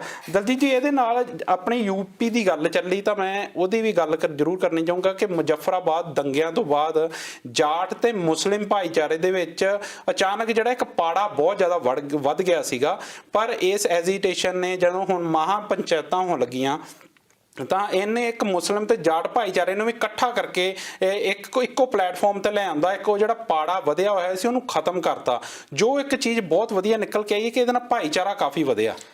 ਪੰਜਾਬ ਦੀ ਆਪਾਂ ਗੱਲ ਕਰ ਲਈਏ, ਕਿਸਾਨ ਮਜ਼ਦੂਰ ਏਕਤਾ ਜੀ, ਕਿਸਾਨ ਤੇ ਮਜ਼ਦੂਰ ਦੀ ਬੜੀ ਸਾਂਝ ਆ, ਪੁਰਾਣੀ ਸਾਂਝ ਆ। ਉਹ ਜਿਸ ਤਰੀਕੇ ਦੇ ਨਾਲ ਪੰਜਾਬ ਦੇ ਵਿੱਚ ਇੱਕ ਤਾਂ ਏਕਾ ਉੱਥੋਂ ਹੀ ਸ਼ੁਰੂ ਹੋਇਆ ਜੀ, ਦੂਜਾ ਏਕਾ ਪੰਜਾਬ ਤੇ ਹਰਿਆਣਾ ਦੇ ਵਿੱਚ ਹੋਇਆ ਜੀ। ਉਹ ਵੀ ਆਪਾਂ ਦੇਖ ਲਓ ਕਿ ਹਰਿਆਣਾ ਵਾਲੇ ਲੋਕ ਜਿਹੜੇ ਕਿ ਪਾਣੀਆਂ ਦੇ ਮੁੱਦੇ, ਜਿਹੜੇ ਆਪਣੇ ਇਧਰਲੇ ਪਾਸੇ ਵੀ ਹੈਗੇ ਆ ਸੋਨੀਪਤ ਵਾਲੇ, ਉਹ ਵੀ ਕਹਿ ਦਿੰਦੇ ਹੁੰਦੇ ਸੀ ਜੀ ਸਾਡੇ ਵੱਲ ਪਾਣੀ ਭੇਜੋ ਜੀ। ਹਰ ਇੱਕ ਬੰਦੇ ਦਾ ਸੀ, ਜਿਹਨਾਂ ਦਾ ਕੋਈ ਲਾਗਾ ਦੇਗਾ ਵੀ ਨਹੀਂ ਹੁੰਦਾ ਸੀ। SYL ਦੀ ਜਿਹੜੀ ਨਹਿਰ ਦੀ ਆਪਾਂ ਗੱਲ ਕਰ ਲਈਏ ਕਿ ਉਹ ਕਹਿੰਦੇ ਸਾਡੇ ਪਾਣੀ ਪੰਜਾਬ ਨੇ ਨੱਪੇ ਹੋਏ ਆ ਜੀ। ਅੱਜ ਉਹ ਲੋਕ ਕਹਿੰਦੇ ਆ ਜੀ ਸਾਨੂੰ ਕੋਈ ਸਮੱਸਿਆ ਨਹੀਂ, ਅਸੀਂ ਸਾਰ ਲੈਣਾ ਹੈ, ਅਸੀਂ ਆਪਣਾ ਭਾਈਚਾਰਾ ਨਹੀਂ ਖਰਾਬ ਕਰਨਾ। ਉਹ ਇੱਕ ਬਰਾਬਰ ਆਇਆ। ਇਹ ਦੂਜੀ ਮਿਸਾਲ ਸੀ ਜੀ। ਤੀਜੀ ਮਿਸਾਲ ਜਿਹੜੀ ਸਭ ਤੋਂ ਵਧੀਆ ਹੋਈ ਆ ਕਿ ਜਾਟ ਤੇ ਮੁਸਲਮਾਨ ਭਾਈਚਾਰਾ, ਜਿਹੜਾ ਕਿ ਪੱਛਮੀ ਉੱਤਰ ਪ੍ਰਦੇਸ਼ ਦੀ ਆਪਾਂ ਗੱਲ ਕਰ ਲਈ। ਸਾਡੇ ਦੋਸਤਾਂ ਨੂੰ ਯਾਦ ਹੋਣਾ ਕਿ ਮੁਜ਼ੱਫਰਾਬਾਦ ਦੇ ਵਿੱਚ ਦੰਗੇ ਹੋਏ ਸੀ 7 ਸਤੰਬਰ 2013 ਨੂੰ। ਇੱਕ ਕਿੰਨੀ ਰੈਲੀ ਸੱਦੀ ਸੀ ਜੀ। ਰੈਲੀ ਦੇ ਵਿੱਚ ਰਕੇਸ਼ ਟਕੈਤ ਤੇ ਇਹਨਾਂ ਦਾ ਭਰਾ ਨਰੇਸ਼ ਟਕੈਤ ਜੀ, ਇਹ ਦੋਨੋਂ ਹੀ ਭਰਾਵਾਂ ਨੇ ਉਹਦੇ ਵਿੱਚ ਸ਼ਿਰਕਤ ਕੀਤੀ ਸੀ। BJP ਦੀ ਰੈਲੀ ਸੀ, ਉਹਦੇ ਵਿੱਚ ਕਿਹਾ ਸੀ ਕਿ ਬੇਟੀ ਬਹੂ ਬਚਾਓ ਜੀ। ਉਹਦਾ ਕਾਰਨ ਕੀ ਸੀ ਉਸ ਰੈਲੀ ਸੱਦਣ ਦਾ ਕਿ ਜਿਹੜੇ ਮੁਸਲਮਾਨ ਮੁੰਡੇ ਆ ਉਹ ਹਿੰਦੂ ਕੁੜੀਆਂ ਦੇ ਨਾਲ ਵਿਆਹ ਕਰਾ ਲੈਂਦੇ ਜੀ। ਫਿਰ ਉਸ ਤੋਂ ਬਾਅਦ 2013 ਦੇ ਵਿੱਚ ਹੀ 2 ਜਾਟ ਮੁੰਡਿਆਂ ਨੂੰ ਮਾਰ ਦਿੱਤਾ ਜੀ। ਉਸ ਤੋਂ ਬਾਅਦ ਇਹ ਦੰਗੇ ਭੜਕ ਜਾਂਦੇ ਆ ਮੁਜ਼ੱਫਰਾਬਾਦ ਦੇ ਵਿੱਚ। ਵੈਸੇ ਤਾਂ ਸਰਕਾਰੀ ਰਿਪੋਰਟਾਂ ਇਹ ਕਹਿੰਦੀਆਂ ਆ ਵੀ 50 ਬੰਦੇ ਜਿਹੜੇ ਆ ਉਹਦੇ ਵਿੱਚ ਮਰੇ ਆ ਜੀ, ਪਰ ਜਿਹੜੇ ਲੋਕ ਨੇ ਉਹ ਕਹਿੰਦੇ ਆ ਕਿ 500 ਤੋਂ ਉੱਤੇ ਇਹਦੇ ਵਿੱਚ ਲੋਕ ਮਰੇ ਆ ਜੀ। ਉਹਨਾਂ ਦੀਆਂ ਲਾਸ਼ਾਂ ਜਿਹੜੀਆਂ ਇਹਨਾਂ ਨੇ ਨਹਿਰਾਂ ਦੇ ਵਿੱਚ ਸੁੱਟੀਆਂ ਆ ਜੀ। ਤੇ ਉਸ ਤੋਂ ਬਾਅਦ ਇੱਕ ਖਲਾਅ ਪੈਦਾ ਹੋ ਗਿਆ। ਗੁਲਾਮ ਜੋੜਾ ਜਿਹੜਾ ਕਿ ਪਹਿਲਾਂ ਇਹਨਾਂ ਦੇ ਨਾਲ ਹੀ ਕੰਮ ਕਰਦਾ ਹੁੰਦਾ ਸੀ, ਨਰੇਸ਼ ਤੇ ਰਕੇਸ਼ ਟਕੈਤ ਉਹਨਾਂ ਦੇ ਨਾਲ ਭਾਰਤੀ ਕਿਸਾਨ ਯੂਨੀਅਨ ਦੇ ਵਿੱਚ ਜੀ। ਉਹਨਾਂ ਨੇ ਫਿਰ ਆਪਣਾ ਵੱਖਰਾ ਇੱਕ ਮੋਰਚਾ ਬਣਾ ਲਿਆ, ਕਿਸਾਨ ਯੂਨੀਅਨ ਤੋਂ ਵੱਖਰੇ ਹੋ ਗਏ, ਜਦ ਕਿ ਉਹਨਾਂ ਦਾ ਵੀ ਪੇਸ਼ਾ ਇਹੀ ਸੀ ਜੀ। ਹੁਣ ਇਹਨਾਂ ਨੇ ਅਪੀਲ ਕੀਤੀ ਸੀ ਰਕੇਸ਼ ਟਕੈਤ ਹੋਣਾ ਨੇ ਕਿ ਆਪਾਂ ਇਕੱਠੇ ਹੋਈਏ, ਪਿਛਲੀਆਂ ਜਿਹੜੀਆਂ ਗੱਲਾਂ ਹੋਈਆਂ ਆ ਅਸੀਂ ਹੁਣ ਉਹ ਭੁਲਾਈਏ। ਨੋ ਡਾਊਟ ਕਿ ਜਿਨ੍ਹਾਂ ਪਿੰਡਾਂ ਦੇ ਵਿੱਚ ਇੰਨਾ ਨੁਕਸਾਨ ਹੋ ਗਿਆ, ਈਵਨ ਕਿ ਇਕੱਠੇ ਰਹਿੰਦੇ ਸੀ, ਫਿਰ ਉੱਥੇ ਗੱਲ ਆ ਜਾਂਦੀ ਕਿ ਰਾਜਨੀਤੀ ਇੰਨੀ ਜ਼ਿਆਦਾ ਵੱਧ ਜਾਂਦੀ ਆ ਜੀ ਕਿ ਭਾਈਆਂ ਦੇ ਨਾਲ, ਜਿਹੜੇ ਭਾਈਆਂ ਵਾਂਗੂ ਰਹਿੰਦੇ ਆ, ਗੁਆਂਢੀ ਰਹਿੰਦੇ ਸੀ, ਉਹਨਾਂ ਨੇ ਇੱਕ ਦੂਜੇ ਦੇ ਉੱਤੇ ਹਮਲੇ ਬਿਨਾਂ ਕਿਸੇ ਗੱਲ ਬਿਨਾਂ ਕਿਸੇ ਗੱਲ ਤੋਂ, ਕਿ ਗੱਲ ਹੋਈ ਆ ਕੋਈ 100 ਕਿਲੋਮੀਟਰ ਦੇ 200 ਕਿਲੋਮੀਟਰ ਤੇ, ਸਾਨੂੰ ਆ ਕੇ ਕਿਹਾ ਜਾਂਦਾ ਜੀ ਤੁਹਾਡੇ ਬੰਦਿਆਂ ਦੇ ਨਾਲ, ਤੁਹਾਡੇ ਧਰਮ ਦੇ ਲੋਕਾਂ ਦੇ ਨਾਲ ਇਦਾਂ ਹੋ ਜਾਂਦੇ, ਤੁਸੀਂ ਵੀ ਮਾਰ ਦਿਓ। ਉਹ ਦਲਜੀਤ ਜੀ ਬਿਨਾਂ ਕਿਸੇ ਗੱਲ ਤੋਂ ਨਹੀਂ ਹੁੰਦਾ। ਉਹ ਜਿਹੜੀ ਹੁੰਦੀ ਪੋਲੀਟੀਕਲ ਜਿਹੜੀ ਮੋਟੀਵੇਸ਼ਨ, ਜਿਹੜਾ ਸਾਡੇ ਪੋਲੀਟੀਕਲ ਲੀਡਰ ਆ ਉਹਨਾਂ ਨੇ ਇੱਕ ਜਿਹੜਾ ਪੱਤਾ ਉਹ ਹਮੇਸ਼ਾ ਆਪਣੀ ਜੇਬ ਦੇ ਵਿੱਚ ਪਾਇਆ ਹੁੰਦਾ। ਉਹਨਾਂ ਨੂੰ ਪਤਾ ਕਿ ਜੇ ਹੋਰ ਕੋਈ ਪੱਤਾ ਨਾ ਕੰਮ ਕੀਤਾ, ਜਿਹੜਾ ਧਰਮ ਦਾ ਪੱਤਾ ਆ ਇਹ ਹਰ ਜਗ੍ਹਾ ਸਾਡੇ ਦੇਸ਼ ਦੇ ਹਰ ਹਿੱਸੇ 'ਚ ਕੰਮ ਕਰਦਾ। ਉਹਨਾਂ ਤੋਂ ਜਦੋਂ ਉਹਨਾਂ ਦੇ ਹੱਥੋਂ ਗੇਮ ਜਾਂਦੀ ਦਿਸਦੀ ਆ, ਉਹ ਧਰਮ ਦਾ ਪੱਤਾ ਆਪਣੀ ਜੇਬ 'ਚੋਂ ਕੱਢਦੇ ਤੇ ਉਹ ਖੇਡਦੇ ਆ। ਹਮੇਸ਼ਾ ਕਹਿੰਦੇ ਕਿ ਤੁਹਾਡੇ ਭਾਈਚਾਰੇ ਨੂੰ ਖਤਰਾ, ਤੁਹਾਡਾ ਆ ਹੋ ਜਾਣਾ। ਉਹ ਤਾਂ ਸਾਡੇ ਲੋਕ ਬਿਨਾਂ ਸੋਚੇ ਸਮਝੇ ਉਹਨਾਂ ਦੇ ਮਗਰ ਲੱਗ ਜਾਂਦੇ ਆ ਤੇ ਉਹਦਾ ਖਾਮਿਆਜਾ ਮੁਜ਼ੱਫਰਾਬਾਦ ਦੇ ਦੰਗਿਆਂ ਦੇ ਰੂਪ ਦੇ ਵਿੱਚ ਬਾਹਰ ਨਿਕਲਿਆ ਜੀ, ਜਿਹਦੇ ਨਾਲ ਕਿ ਬਹੁਤ ਵੱਡਾ ਇੱਕ ਖਲਾਅ ਪੈਦਾ ਹੋ ਗਿਆ ਸੀ ਜਾਟ ਤੇ ਮੁਸਲਮਾਨਾਂ ਦੇ ਵਿੱਚ। ਬਿਲਕੁਲ। ਹੁਣ ਇਸ ਅੰਦੋਲਨ ਦੇ ਵਿੱਚ ਦੋਨੇ ਤਰ੍ਹਾਂ ਹੁਣ ਇਕੱਠੀਆਂ ਹੋਈਆਂ ਆ। ਇਹ ਸਵਾਗਤ ਕਰਨਾ ਬਣਦਾ ਆ। ਨੋ ਡਾਊਟ ਕਿ ਕਾਲੇ ਕਾਨੂੰਨਾਂ ਦਾ ਚਲੋ ਹੱਲ ਆ ਜਾਊਗਾ ਜੀ, ਪਰ ਆ ਜੇ ਸ਼ਾਇਦ ਇਕੱਠੇ ਕਦੀ ਨਾ ਹੀ ਹੁੰਦੇ, ਜੇ ਇਹ ਅੰਦੋਲਨ ਨਾ ਚੱਲਦਾ, ਇਹ ਭਾਈਚਾਰਕ ਸਾਂਝ ਸ਼ਾਇਦ ਨਾ ਹੀ ਬਣਦੀ, ਏਦਾਂ ਲੋਕ ਇਕੱਠੇ ਹੀ ਨਾ ਹੁੰਦੇ। ਈਵਨ ਕਿ ਜਿਹੜੀਆਂ ਮਹਾ ਪੰਚਾਇਤਾਂ ਹੁਣ ਬੁਲਾਈਆਂ ਗਈਆਂ ਉੱਤਰ ਪ੍ਰਦੇਸ਼ ਦੇ ਵਿੱਚ ਇਹਨਾਂ ਦੇ ਦੁਆਰਾ ਹੀ, ਉਹਦੇ ਵਿੱਚ ਮੁਸਲਮਾਨ ਭਾਈਚਾਰੇ ਨੇ ਵੀ ਬਹੁਤ ਵੱਡੀ ਰੂਪ ਦੇ ਵਿੱਚ ਸ਼ਿਰਕਤ ਕੀਤੀ ਆ। ਤੇ ਕਿਉਂਕਿ ਇਹ ਸਮੱਸਿਆ ਫਿਰ ਉੱਥੇ ਹੈ ਕਿ ਪੰਜਾਬ ਹਰਿਆਣੇ ਇਕੱਲੇ ਦੀ ਸਮੱਸਿਆ ਨਹੀਂ, ਇਹ ਪੂਰੇ ਕਿਸਾਨਾਂ ਦੀ, ਚਾਹੇ ਉਹ ਕੇਰਲਾ ਦਾ ਆ, ਚਾਹੇ ਉਹ ਤਾਮਿਲਨਾਡੂ ਦਾ, ਕਰਨਾਟਕਾ ਦਾ, ਮਨੀਪੁਰ, ਮੇਘਾਲਿਆ ਦਾ, ਕਿਸੇ ਦਾ ਵੀ ਹੈਗਾ, ਉਹ ਸਾਰਿਆਂ ਦੀ ਸਮੱਸਿਆ। ਭਾਵੇਂ ਮੋਦੀ ਸਾਹਿਬ ਦਾ ਤੁਸੀਂ ਬਿਆਨ ਸੁਣ ਲਿਆ ਹੋਣਾ, ਉਹਨਾਂ ਨੇ ਕਿਹਾ ਕਿ MSP ਜਿਹੜੀ ਅਸੀਂ ਨਿਸ਼ਚਿਤ ਰੂਪ ਦੇ ਵਿੱਚ ਇਹ ਤੋਂ ਘਬਰਾਉਣ ਦੀ ਲੋੜ ਨਹੀਂ, ਪਰ ਕਿਸਾਨਾਂ ਦੀ ਮੰਗ ਵੀ ਇਹੀ ਹੈ ਵੀ ਤੁਸੀਂ ਲਿਖਤੀ ਰੂਪ ਵਿੱਚ ਦੇ ਦਿਓ ਜੀ ਤੁਸੀਂ, ਕਿਉਂਕਿ ਤੁਹਾਡੇ ਵਿਸ਼ਵਾਸ ਨਹੀਂ ਜੋ ਮੋਦੀ ਸਾਹਿਬ ਨੇ ਤਾਂ ਬਹੁਤ ਕੁਝ ਕਿਹਾ। ਮੋਦੀ ਸਾਹਿਬ ਨੇ ਇੱਕ ਨਵਾਂ ਵਰਡ ਉਜਾਗਰ ਕਰ ਦਿੱਤਾ, ਜਿਹੜੇ ਅੰਦੋਲਨ ਜੀਵੀ ਜਿਹੜਾ ਅੱਜ ਤੱਕ ਵਰਡ ਕਦੀ ਵਰਤਿਆ ਨਹੀਂ ਸੀ ਗਿਆ, ਉਹ ਮੋਦੀ ਸਾਹਿਬ ਉਹਨਾਂ ਨੇ ਇੱਕ ਨਵੀਂ ਕਿਸਮ ਪੈਦਾ ਕਰਤੀ, ਅੰਦੋਲਨ ਜੀਵੀ। ਉਹਦੇ ਤੇ ਕੀ ਕਹਿਣਾ ਚਾਹੋਗੇ? ਅੰਦੋਲਨ ਜੀਵੀ ਸਹੀ ਆ ਤੁਹਾਡੀ ਗੱਲ ਕਿ ਇਹਨਾਂ ਨੇ ਖੋਜ ਕੀਤੀ ਜੀ, ਅੰਦੋਲਨ ਜੀਵੀ ਨਵਾਂ ਕੱਢਿਆ ਸ਼ਬਦ। ਪਹਿਲਾਂ ਜ਼ਰੂਰ ਆਪਾਂ ਦੇਖ ਲਈਏ ਕਿ ਜੀਵੀ ਹੁੰਦਾ ਕੀ ਆ, ਇਹਦੇ ਬਾਰੇ ਸਮਝਣ ਜ਼ਰੂਰ ਪੈਣਾ ਕਿ ਇੰਗਲਿਸ਼ ਦੇ ਵਿੱਚ ਇੱਕ ਸ਼ਬਦ ਵਰਤਿਆ ਜਾਂਦਾ ਪੈਰਾਸਾਈਟ ਜੀ। ਮੱਝ ਦੇ ਉੱਤੇ ਚਿੱਚੜ ਹੁੰਦਾ, ਚਿੱਚੜ ਦੀ ਲਾਈਫ ਮੱਝ ਦੇ ਉੱਤੇ ਡਿਪੈਂਡ ਕਰਦੀ ਹੁੰਦੀ ਆ। ਜੇ ਮੱਝ ਮਰ ਗਈ ਤਾਂ ਚਿੱਚੜ ਵੀ ਮਰ ਜਾਣਾ ਜੀ। ਅਮਰ ਬੇਲ ਤੁਸੀਂ ਦੇਖੀ ਹੋਣਾ, ਬੇਰੀ ਦੇ ਉੱਤੇ ਇੱਕ ਉਹ ਹਰੀ ਜਿਹੀ ਬੇਲ ਹੁੰਦੀ ਆ ਜੀ, ਉਹ ਉਨਾ ਚਿਰ ਜਿੰਦੀ ਆ ਜਿੰਨਾ ਚਿਰ ਤੱਕ ਬੇਰੀ ਆ ਜੀ। ਉਹਨੂੰ ਇਹ ਨਹੀਂ ਪਤਾ ਲੱਗਦਾ ਕਿ ਜਿਹੜੀ ਮੈਂ ਖਾ ਰਹੀ ਆ ਮੈਨੂੰ ਵੀ ਇੱਕ ਦਿਨ ਮਰਨਾ ਪੈਣਾ, ਮੈਂ ਆਪਣਾ ਜਿਹੜਾ ਸੋਰਸ ਆ ਉਹਨੂੰ ਖਤਮ ਕਰ ਦਿੰਦਾ। ਬਿਲਕੁਲ ਇਦਾਂ ਹੀ ਪੇਟ ਦੇ ਵਿੱਚ ਕੀੜੇ ਹੁੰਦੇ ਆ ਜੀ, ਉਹ ਜਦੋਂ ਬੰਦਾ ਮਰ ਜਾਂਦਾ ਤਾਂ ਉਹ ਪੇਟ ਦੇ ਅੰਦਰ ਕੀੜੇ ਵੀ ਮਰ ਜਾਂਦੇ ਆ। ਉਹਨੂੰ ਪੈਰਾਸਾਈਟ ਦੇ ਤੌਰ ਤੇ ਉਹਨੂੰ ਜੀਵ ਹੀ ਕਹਿ ਦਿੰਦੇ ਆ ਕਿ ਜਿਹੜੇ ਜੀਵ ਦੂਜੇ ਦੇ ਉੱਤੇ ਪਲਦੇ ਹੁੰਦੇ, ਕਿਸੇ ਦੂਜੇ ਸੋਰਸ ਦੇ ਉੱਤੇ ਪਲਦੇ। ਬਿਲਕੁਲ। ਹੁਣ ਅੰਦੋਲਨ ਜੀਵੀ ਇਹਨਾਂ ਨੇ ਸ਼ਬਦ ਵਰਤਿਆ, ਉਹਦਾ ਮਤਲਬ ਕੀ ਆ ਕਿ ਉਹ ਲੋਕ ਜਿਹੜੇ ਸਿਰਫ ਅੰਦੋਲਨ ਤੇ ਜੀਂਦੇ ਆ ਜੀ। ਅੰਦੋਲਨ ਖਤਮ ਹੋ ਗਿਆ ਤਾਂ ਇਹਨਾਂ ਦੀ ਲਾਈਫ ਵੀ ਖਤਮ ਹੈ ਜੀ। ਇਹ ਇੱਕ ਬੜੀ ਖਤਰਨਾਕ ਪਰਿਭਾਸ਼ਾ ਜੀ ਇਹਦਾ। ਈਵਨ ਕਿ ਮੈਂ ਤਾਂ ਗਡਕਰੀ ਸਾਹਿਬ ਜਿਹੜੇ ਇਹਨਾਂ ਦੇ ਮਿਨਿਸਟਰ ਵੀ ਹੈਗੇ ਆ ਜੀ, ਉਹਨਾਂ ਨੇ ਵੀ ਵਿਰੋਧ ਕੀਤਾ ਕਿ ਇਹ ਤਾਂ ਬੜੀ ਖਤਰਨਾਕ ਇੱਕ ਟਰਮ ਆ ਜੀ। ਦੇਖੋ 19 ਆਰਟੀਕਲ ਦੇ ਵਿੱਚ ਤੁਹਾਨੂੰ ਸੰਵਿਧਾਨ ਕਹਿੰਦਾ ਕਿ ਤੁਸੀਂ ਅੰਦੋਲਨ ਕਰ ਸਕਦੇ ਹੋ। ਬਿਲਕੁਲ। ਦੈਟ ਮੀਨਸ ਕਿ ਤੁਸੀਂ ਪੈਰਾਸਾਈਟ ਜਿਹੜੇ ਬੰਦੇ ਅੰਦੋਲਨ ਕਰਦੇ ਆ ਜੀ। ਇਹਦਾ ਮਤਲਬ ਕੀ ਹੋਇਆ ਕਿ ਜਿਹੜੇ ਸੰਵਿਧਾਨ ਨੇ ਤੁਹਾਨੂੰ ਸੁਵਿਧਾਵਾਂ ਦਿੱਤੀਆਂ, ਤੁਸੀਂ ਤਾਂ ਸੰਵਿਧਾਨ ਦੀ ਵੀ ਖਿੱਲੀ ਉਡਾ ਰਹੇ ਹੋ ਜੀ। ਤੁਸੀਂ ਉਹਨੂੰ ਇਹ ਕਹਿ ਰਹੇ, ਫਿਰ ਇਹਦਾ ਮਤਲਬ ਇਹ ਹੋਇਆ ਕਿ ਜਿਹੜੀ ਆਜ਼ਾਦੀ ਦੇ ਲਈ ਲਹਿਰਾਂ ਚੱਲੀਆਂ, ਜਿਹੜੀਆਂ ਉੱਥੇ ਫਿਰ ਤੁਸੀਂ ਇਹ ਜਾਇਜ਼ ਠਹਿਰਾ ਰਹੇ ਆ ਕਿ ਜਿਹੜੇ ਅੰਗਰੇਜ਼ ਲੋਕ ਸੀ ਉਹਨਾਂ ਦੇ ਉੱਤੇ ਡਾਂਗਾ ਭਰਾਉਂਦੇ ਸੀ, ਉਹਨਾਂ ਨੂੰ ਜੇਲ੍ਹਾਂ ਦੇ ਵਿੱਚ ਸੱਟਦੇ ਸੀ, ਫਾਂਸੀਆਂ ਤੇ ਚਾੜਦੇ ਸੀ, ਕਾਲੇ ਪਾਣੀ ਦੇ ਵਿੱਚ ਭੇਜਦੇ ਸੀ, ਉਹ ਫਿਰ ਜਾਇਜ਼ ਸੀ? ਉਹ ਜਾਇਜ਼ ਦਲਜੀਤ ਜੀ ਇਸ ਸਰਕਾਰ ਦੇ ਨਜ਼ਰੀਏ ਨਾਲ ਤਾਂ ਸੀ ਕਿਉਂਕਿ ਇਹਨਾਂ ਦੀਆਂ ਨੀਤੀਆਂ ਵੀ ਉਹਨਾਂ ਦੀਆਂ ਨੀਤੀਆਂ ਨਾਲ ਰਲਦੀਆਂ ਮਿਲਦੀਆਂ ਆ। ਜੇ ਮੈਂ ਖੁੱਲ੍ਹ ਕੇ ਗੱਲ ਕਰਾਂ ਤਾਂ ਜੇ ਹੁਣ ਸਾਡੇ ਕਿਸਾਨ ਪਿਛਲੇ 3 ਮਹੀਨਿਆਂ ਤੋਂ ਜਿਹੜੇ ਤਕਰੀਬਨ ਜਿਹੜਾ ਬੈਠੇ ਹੋਏ ਆ, ਮੋਦੀ ਸਾਹਿਬ ਨੇ ਉਦੋਂ ਵੀ ਇੱਕ ਗੱਲ ਕੀਤੀ ਕਿ ਮੈਂ ਸਿਰਫ ਇੱਕ ਫੋਨ ਕਾਲ ਅਵੇ ਆ, ਪਰ ਜੇ ਬੰਦਾ 200 ਬੰਦਾ ਇੱਕ ਆਪਣੀ ਜਾਨ ਗਵਾ ਚੁੱਕਾ ਆ, ਜਿਹੜੇ ਤੁਸੀਂ ਜੇ ਦੇਸ਼ ਦੇ ਮੋਢੀ ਆ ਤਾਂ ਤੁਹਾਡਾ ਫਰਜ਼ ਬਣਦਾ, ਤੁਸੀਂ ਉਹਨਾਂ ਦਾ ਫੋਨ ਉਡੀਕਦੇ ਆ, ਤੁਹਾਡਾ ਫਰਜ਼ ਬਣਦਾ ਉਹਨਾਂ ਨੂੰ ਕਾਲ ਕਰੋ, ਉਹਨਾਂ ਨਾਲ ਜਾ ਕੇ ਗੱਲਬਾਤ ਕਰੋ ਕਿ ਤੁਸੀਂ ਕਿਉਂ ਇੰਨੇ ਕਿਹੜੀ ਪਰੇਸ਼ਾਨੀ 'ਚ ਇੱਥੇ ਬੈਠੇ ਆ, ਉਹਨਾਂ ਦੀਆਂ ਮੰਗਾਂ ਮੰਨਣੀਆਂ। ਪਰ ਸਾਡੀਆਂ ਜਿਹੜੀ ਸਰਕਾਰ ਦੀਆਂ ਨੀਤੀ ਉਹ ਮੈਨੂੰ ਲੱਗਦਾ ਆ ਕਿ ਉਹ ਸਿਰਫ ਕਾਰਪੋਰੇਟ ਘਰਾਣਿਆਂ ਵੱਲ ਉਹਨਾਂ ਦਾ ਧਿਆਨ ਆ, ਤੇ ਜਿਹੜੀ ਸਾਡੀ ਗਰੀਬ ਜਨਤਾ ਆ ਉਹਦੇ ਵੱਲ ਮੁੱਖ ਜਿਹੜਾ ਆ ਉਹ ਬਿਲਕੁਲ ਆਪਣਾ ਦੂਜੇ ਬੰਨੇ ਕੀਤਾ ਹੋਇਆ ਹੈ। ਇਹਦੇ ਵਿੱਚ ਵੀ ਡਬਲ ਸਟੈਂਡਰਡ ਹੈ, ਜਿੱਦਾਂ ਪਹਿਲਾਂ ਦੱਸਦੇ ਆ। ਅੰਨਾ ਹਜ਼ਾਰੇ ਦਾ ਅੰਦੋਲਨ ਚੱਲਿਆ ਸੀ, ਉਹਦੇ ਵਿੱਚ ਕਿਹਾ ਜਾਂਦਾ ਵੀ ਭਾਜਪਾ ਤੋਂ ਸਮਰਪਿਤ ਸੀਗਾ। ਬਿਲਕੁਲ। ਅੰਨਾ ਹਜ਼ਾਰੇ ਦੇ ਵਿੱਚ ਇਹਦਾ ਮਤਲਬ ਉਸ ਵੇਲੇ ਤੁਸੀਂ ਵੀ ਅੰਦੋਲਨ ਜੀਵੀ ਸੀ ਜੀ। ਜਦੋਂ ਗੈਸ ਸਿਲੰਡਰਾਂ ਦੇ ਵੱਧ ਗਏ ਸੀ ਰੇਟ, ਸਾਰੇ ਭਾਜਪਾ ਦੇ ਜਿੰਨਾ ਵਿੱਚ ਸਿਮਰਤੀ ਇਰਾਨੀ, ਉਹਨੇ ਤਾਂ ਮਨਮੋਹਨ ਸਿੰਘ ਹੋਣਾ ਨੂੰ ਚੂੜੀਆਂ ਭੇਜਤੀਆਂ, ਉਸ ਵੇਲੇ ਉਹ ਅੰਦੋਲਨ ਜੀਵੀ ਸੀ ਜੀ। ਦੇਖਣਾ ਪੈਣਾ। ਬਿਲਕੁਲ ਬਿਲਕੁਲ ਜਿੰਨੇ ਵੀ ਲੋਕ ਨੇ ਇਹ ਧਰਨਾ ਲਾ ਕੇ ਬਹਿ ਜਾਂਦੇ, ਭਾਜਪਾ ਵਾਲਿਆਂ ਨੇ ਪਤਾ ਨਹੀਂ ਕਿੰਨੀ ਵਾਰ ਧਰਨਾ ਲਾਇਆ ਉੱਥੇ ਸੈਕਟਰੀਏਟ ਦੇ ਮੂਹਰੇ। ਦੈਟ ਮੀਨਸ ਕਿ ਉਸ ਵੇਲੇ ਉਹ ਅੰਦੋਲਨ ਜੀ ਵੀ ਸੀ ਜੀ। ਜਿੰਨੇ ਵੀ ਆਪਾਂ ਲੋਕ ਦੇਖਣੇ ਡਬਲ ਸਟੈਂਡਰਡ ਤਾਂ ਦਲਜੀਤ ਜੀ ਪਿਛਲੇ ਦਿਨਾਂ 'ਚ ਬਹੁਤ ਜ਼ਿਆਦਾ ਸਾਹਮਣੇ ਆਏ ਆ। ਜੇ ਡਬਲ ਸਟੈਂਡਰਡ ਦੀ ਗੱਲ ਕਰੀਏ ਤਾਂ ਜਿਹੜੇ ਸਾਡੇ ਜਿਹੜੇ ਅਸੀਂ ਹੀਰੋ ਕਹਿੰਦੇ ਆ, ਜਿਨ੍ਹਾਂ ਨੂੰ ਅਸੀਂ ਸੈਲੀਬ੍ਰਿਟੀਜ਼ ਕਹਿੰਦੇ ਆ, ਸਾਡੇ ਕ੍ਰਿਕਟ ਵਾਲੇ ਹੋਣ, ਸਾਡੇ ਚਾਹੇ ਬਾਲੀਵੁੱਡ ਵਾਲੇ ਹੋਣ, ਜਦੋਂ ਅਮਰੀਕਾ ਦੇ ਵਿੱਚ ਜਦੋਂ ਬਲੈਕ ਲਾਈਵ ਮੈਟਰਸ ਚੱਲਿਆ ਸੀ ਤਾਂ ਮੇਰੇ ਖਿਆਲ ਬਹੁਤ ਸਾਰੇ ਸੈਲੀਬ੍ਰਿਟੀ ਸੀ ਜਿਨ੍ਹਾਂ ਨੇ ਉਹਨਾਂ ਦੇ ਉੱਤੇ ਟਵੀਟ ਕੀਤੇ। ਪਰ ਜਦੋਂ ਕਿਸਾਨੀ ਮੁੱਦੇ ਤੇ ਰਿਆਨਾ ਹੁਣਾਂ ਨੇ ਟਵੀਟ ਕੀਤਾ, ਜਿਹੜੇ ਥੰਡਰਬਰਗ ਹੁਣਾਂ ਨੇ ਟਵੀਟ ਕੀਤਾ, ਤਾਂ ਉਦੋਂ ਜਿਹੜੇ ਅਚਾਨਕ ਜਿਹੜੇ ਸਾਡੇ ਸੁੱਤੇ ਸੀ ਇੰਨੇ ਦਿਨਾਂ ਤੋਂ ਸੈਲੀਬ੍ਰਿਟੀ ਜਿਨ੍ਹਾਂ ਨੇ ਕਿਸਾਨੀ ਮੁੱਦੇ ਤੇ ਕਦੀ ਇੱਕ ਟਵੀਟ ਨਹੀਂ ਕੀਤਾ, ਉਹ ਅਚਾਨਕ ਜਾਗ ਗਏ। ਤਾਂ ਉਹ ਸਾਰੇ ਕਹਿਣ ਲੱਗੇ ਕਿ ਰਿਹਾਨਾ ਹੁਣਾਂ ਨੂੰ ਇਸ ਚੀਜ਼ ਤੇ ਬੋਲਣਾ ਹੀ ਨਹੀਂ ਚਾਹੀਦਾ ਕਿਉਂਕਿ ਸਾਡਾ ਅੰਦਰੂਨੀ ਮਾਮਲਾ ਆ। ਤੁਸੀਂ ਬੋਲ ਸਕਦੇ ਹੋ, ਤੁਸੀਂ ਠੀਕ ਹੋ, ਤੁਸੀਂ ਅਮਰੀਕਾ ਦੀ ਗੱਲ ਕਰ ਸਕਦੇ ਹੋ, ਪਰ ਜਿਹੜੇ ਬਾਹਰਲੇ ਆ ਉਹ ਸਾਡੀ ਗੱਲ ਨਹੀਂ ਕਰ ਸਕਦੇ। ਦੇਖੋ ਅਮਰੀਕਾ ਦੇ ਵਿੱਚ ਜਾ ਕੇ ਮੋਦੀ ਸਾਹਿਬ ਨੇ ਕਿਹਾ ਸੀ ਅਬ ਕੀ ਬਾਰ ਟਰੰਪ ਸਰਕਾਰ ਬਿਲਕੁਲ ਇਦੋਂ ਵੱਡਾ ਇੰਟਰਫੇਅਰ ਕੋਈ ਹੋ ਹੀ ਨਹੀਂ ਸਕਦਾ। ਜਿਹੜਾ ਅਮਰੀਕਾ ਹੁਣ ਤੱਕ ਦੋਸ਼ ਲੱਗਦੇ ਸੀ ਟਰੰਪ ਸਰਕਾਰ ਤੇ ਵੀ ਰਸ਼ੀਆ ਨੇ ਇੰਟਰਫੇਅਰ ਕਰਕੇ ਇਹਨੂੰ ਬਣਾਇਆ ਟਰੰਪ ਨੂੰ, ਇਹੀ ਲੱਗਦੇ ਦੋਸ਼ ਲੱਗਦੇ ਰਹੇ। FBI ਉਹਦੇ ਉੱਤੇ ਕਰਦੀ ਰਹੀ ਆ ਇਨਵੈਸਟੀਗੇਸ਼ਨ ਕਰਦੀ ਰਹੀ ਕਿ ਇਹਨੇ ਰਸ਼ੀਆ ਨੇ ਜਾਣਬੁੱਝ ਕੇ ਇਹਨੂੰ ਬਣਾਉਣ ਦੇ ਵਿੱਚ ਹੈਲਪ ਕੀਤੀ ਹੈ।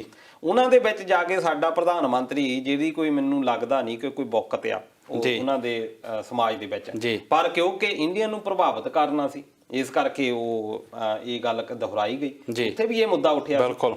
ਇੱਥੇ ਜਿਹੜਾ ਸੀ ਕਿ ਇੱਕ ਉਹਨਾਂ ਨੇ ਕਹਿ ਦਿੱਤਾ, ਬਾਕੀ ਦੂਜਾ ਕਿ ਕ੍ਰਿਕਟਰ ਦੇ ਬਾਰੇ ਕਿਹਾ ਜਾਂਦਾ। ਮੈਂ ਵੀ ਪਹਿਲਾਂ ਇੱਕ ਕਮੈਂਟ ਕੀਤਾ ਸੀਗਾ ਇੱਕ ਸੱਜਣ ਦੇ ਵਾਲ ਦੇ ਉੱਤੇ ਕਿ ਸਾਨੂੰ ਜਿਹੜੀ ਸਪੋਰਟਸਮੈਨਸ਼ਿਪ ਸਾਨੂੰ ਸਿੱਖਣੀ ਪੈਣੀ ਆ। ਇਹ ਚੌਥੀ ਪੰਜਵੀਂ ਦੇ ਵਿੱਚ ਸਰੀਰਕ ਸਿੱਖਿਆ ਦੇ ਵਿੱਚ ਸ਼ੁਰੂ ਹੋ ਜਾਂਦਾ। 10ਵੀਂ 12ਵੀਂ ਤੱਕ ਸਾਨੂੰ ਪੜ੍ਹਾਇਆ ਜਾਂਦਾ ਕਿ ਸਪੋਰਟਸਮੈਨਸ਼ਿਪ ਹੁੰਦੀ ਕੀ ਆ। ਉਹਦੇ ਵਿੱਚ ਇਹ ਸਿਖਾਇਆ ਜਾਂਦਾ ਕਿ ਤੁਸੀਂ ਭਾਵਨਾ ਦੇ ਨਾਲ ਮਨੋਭਾਵਨਾ ਕਿੱਦਾਂ ਦੀ ਰੱਖਣੀ ਆ, ਤੁਸੀਂ ਆਪਣੀ ਨੀਤੀ ਕਿੱਦਾਂ ਦੀ ਰੱਖਣੀ। ਉਹ ਅਸੀਂ ਪਰਿਭਾਸ਼ਾ ਪੜ੍ਹ ਜ਼ਰੂਰ ਲਈ ਆ ਪਰ ਦਿਲ ਦੇ ਵਿੱਚ ਵਸਾਈ ਨਹੀਂ। ਅਸੀਂ ਨੰਬਰ ਉਹ ਤੋਂ ਜ਼ਰੂਰ ਲੈ ਲਏ ਆ, ਪਾਸ ਹੋ ਗਏ ਆ, ਪਰ ਅਸੀਂ ਦਿਲ ਦੇ ਵਿੱਚ ਜਿਹੜਾ ਉਹਦਾ ਇੱਕ ਥਾਂ ਸੀ ਉਹ ਨਹੀਂ ਅਸੀਂ ਦੇ ਪਾਏ। ਹੁਣ ਵੀ ਕੀ ਹੈ ਕਿ ਇਹ ਜ਼ਰੂਰੀ ਨਹੀਂ ਕਿ ਤੁਸੀਂ ਸਪੋਰਟ ਉਸੇ ਗੱਲ ਨੂੰ ਕਰਨੀ। ਅਸੀਂ ਬਹੁਤ ਸਾਰੇ ਇਦਾਂ ਦੇ ਵੀ ਸੱਜਣ ਮਿੱਤਰ ਇੱਥੇ ਮਿਲੇ ਆ ਮੈਨੂੰ, ਉਹ ਕਹਿੰਦੇ ਕਿ ਹੁਣ ਅਸੀਂ ਵਿਰੋਧ ਕਰਨਾ ਜੀ। ਮੈਂ ਕਿਹਾ ਵੀ ਵਿਰੋਧ ਕਰਨਾ, ਕਹਿੰਦੇ ਅਸੀਂ ਤਾਂ ਇੰਡੀਆ ਵੀ ਨਹੀਂ ਛੱਡ ਸਕਦੇ। ਮੈਂ ਕਿਹਾ ਵੀ ਤੁਸੀਂ ਇਦਾਂ ਕਰੋ ਕਿ ਤੁਸੀਂ ਇੰਡੀਆ ਦੀਆਂ ਸ਼ਰਟਸ ਪਾ ਲਓ ਤੇ ਜਦੋਂ ਛੱਕਾ ਚੌਕਾ ਦੂਜਿਆਂ ਦਾ ਲੱਗਦਾ ਯਾਰ ਰੌਲਾ ਉਦੋਂ ਪਾ ਦਿਓ, ਤੁਸੀਂ ਬੂਸਟ ਅਪ ਦੂਜੇ ਨੂੰ ਕਰ ਦਿਓ। ਇਹੀ ਖੇਡ ਭਾਵਨਾ। ਇਹ ਜ਼ਰੂਰੀ ਨਹੀਂ ਹੁੰਦਾ ਕਿ ਤੁਸੀਂ ਕੱਟੜਤਾ। ਪਰ ਇੱਕ ਮਾਮਲਾ ਇੱਥੇ ਹੋਰ ਵੀ ਆ ਦੇਵ ਸਿੱਧੂ ਸਾਹਿਬ, ਉੱਥੇ ਦਬਾਇਆ ਇੰਨਾ ਜਾ ਰਿਹਾ, ਇੰਨਾ ਪ੍ਰੈਸ਼ਰ ਦਿੱਤਾ ਜਾ ਰਿਹਾ। ਹੁਣ ਤੁਸੀਂ ਕੀ ਸਮਝਦੇ ਆ ਕਿ ਕ੍ਰਿਕਟਰ ਜਿਹੜੇ ਹੈਗੇ ਆ ਉਹਨਾਂ ਨੇ ਆਪਣੀ ਮਨ ਦੀ ਗੱਲ ਸੁਣ ਕੇ ਉਹ ਨਹੀਂ ਕੀਤਾ।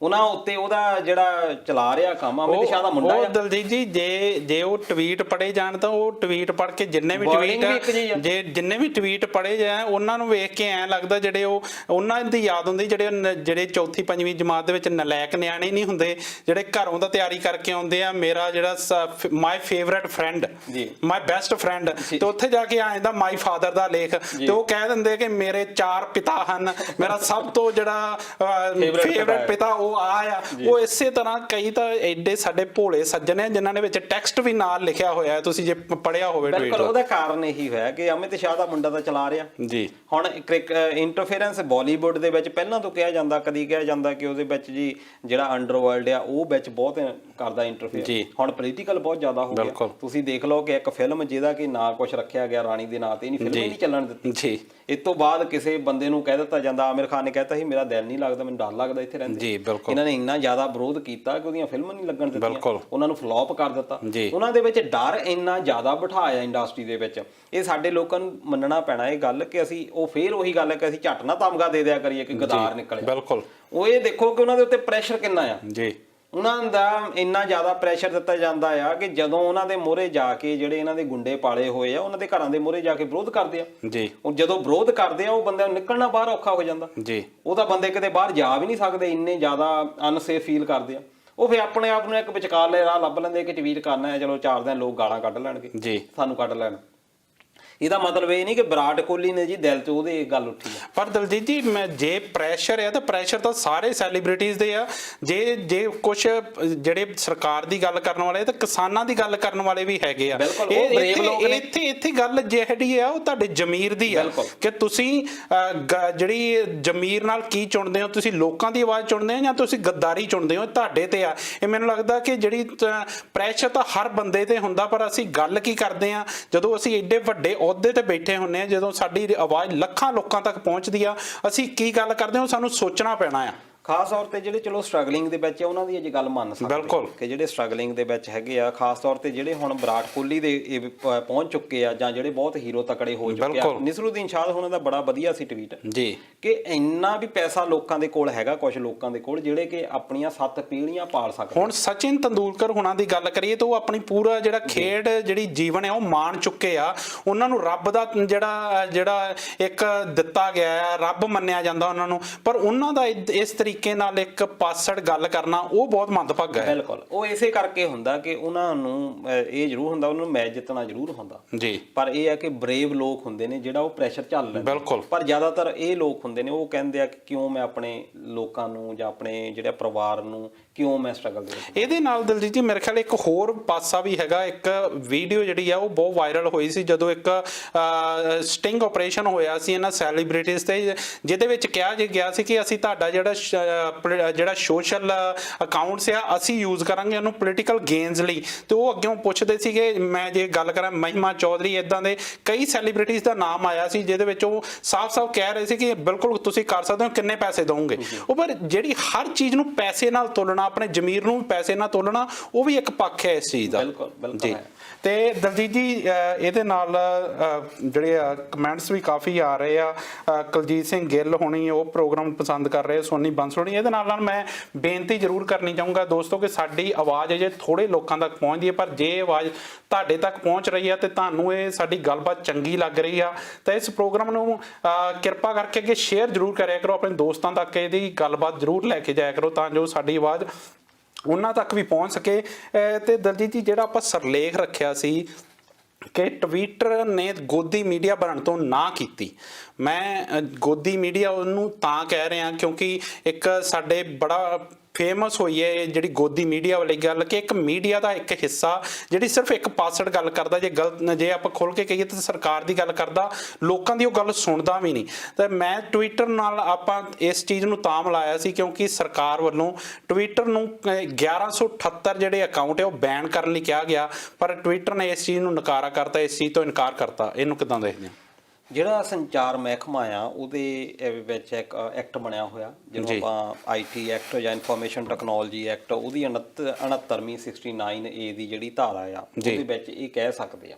ਉਹਦੇ ਵਿੱਚ ਜਾਨੀ ਮਤਲਬ ਕੀ ਹੁੰਦਾ ਕਿ ਸਾਰਾ ਜਿਹੜਾ ਮੀਡੀਆ ਆ ਉਹਨੂੰ ਕੰਟਰੋਲ ਕਰਨਾ ਹੁੰਦਾ ਸਰਕਾਰ ਨੇ ਕਿ ਕੋਈ ਚੀਜ਼ ਇਦਾਂ ਦੀ ਤਾਂ ਨਹੀਂ ਜਿਹੜਾ ਕਿ ਸਮਾਜ ਨੂੰ ਖਤਰਾ ਦਿੰਦੀ ਹੋਵੇ। ਇਹਨਾਂ ਨੇ ਟਵਿੱਟਰ ਨੂੰ ਕਿਹਾ ਸੀ ਕਿ 26 ਜਨਵਰੀ ਤੋਂ ਬਾਅਦ ਆ 1178 ਕੁਛ ਹੈਗੇ ਅਕਾਊਂਟ, ਇਹਨਾਂ ਦਾ ਸੰਬੰਧ ਪਾਕਿਸਤਾਨ ਦੇ ਨਾਲ ਜਾਂ ਖਾਲਿਸਤਾਨ ਦੇ ਨਾਲ ਹੈਗਾ ਤੇ ਇਹਨੂੰ ਸਸਪੈਂਡ ਕੀਤਾ ਜਾਵੇ, ਇਹ ਅਕਾਊਂਟ ਬੰਦ ਕੀਤੇ ਜਾਣ। ਅੱਜ ਟਵਿੱਟਰ ਦਾ ਬਿਆਨ ਆ ਗਿਆ, ਉਹਨਾਂ ਨੇ ਕਿਹਾ ਕਿ ਅਸੀਂ ਦੇਖੋ ਉਦੋਂ 26 ਜਨਵਰੀ ਤੋਂ ਲੈ ਕੇ ਉਹ ਤੋਂ ਪਿਛਲੇ 10 ਦਿਨਾਂ ਤੱਕ ਅਸੀਂ 500 ਦੇ ਕਰੀਬ ਅਕਾਊਂਟ ਜਿਹੜੇ ਆ ਉਹ ਸਸਪੈਂਡ ਵੀ ਕੀਤੇ ਆ ਕਿਉਂਕਿ ਉਹਨਾਂ ਨੇ ਹਿੰਸਾ ਦੇ ਲਈ ਕੁਝ ਇਦਾਂ ਦੀਆਂ ਚੀਜ਼ਾਂ ਜਿਹਦੇ ਨਾਲ ਕਿ ਸਮਾਜ ਨੂੰ ਨੁਕਸਾਨ ਪਹੁੰਚ ਸਕਦਾ ਸੀ, ਅਸੀਂ ਉਹਦੇ ਉੱਤੇ ਕਾਰਵਾਈ ਕੀਤੀ ਆ।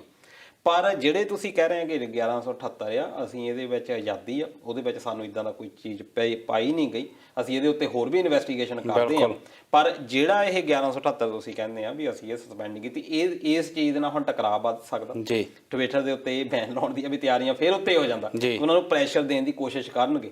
ਈਵਨ ਕਿ ਉਹਨਾਂ ਦਾ ਪਿਛਲੇ ਦਿਨੀ ਟਵਿੱਟਰ ਦੇ ਅਧਿਕਾਰੀ ਉੱਥੋਂ ਰਿਜ਼ਾਈਨ ਕਰ ਗਏ, ਉਹਦਾ ਕਾਰਨ ਕਿਹਾ ਤਾਂ ਇਹੀ ਗਿਆ ਕਿ ਨਿੱਜੀ ਆ। ਇਹੀ ਹੁੰਦਾ ਕਿ ਕੁਝ ਲੋਕ ਹੁੰਦੇ ਆ ਉਹ ਪ੍ਰੈਸ਼ਰ ਨਹੀਂ ਚੱਲ ਸਕਦੇ, ਸਰਕਾਰਾਂ ਦੇ ਹੱਥ ਦੇ ਵਿੱਚ ਬਹੁਤ ਕੜੀਆਂ ਹੁੰਦੀਆਂ, ਉਹ ਕਿਸੇ ਨਾ ਕਿਸੇ ਤਰੀਕੇ ਦੇ ਨਾਲ ਉਲਝਾਉਣ ਦੀ ਕੋਸ਼ਿਸ਼ ਕਰਦੀਆਂ। ਫੇਸਬੁੱਕ ਦੇ ਮਾਮਲੇ ਦੇ ਵਿੱਚ ਵੀ ਇਹੀ ਆ।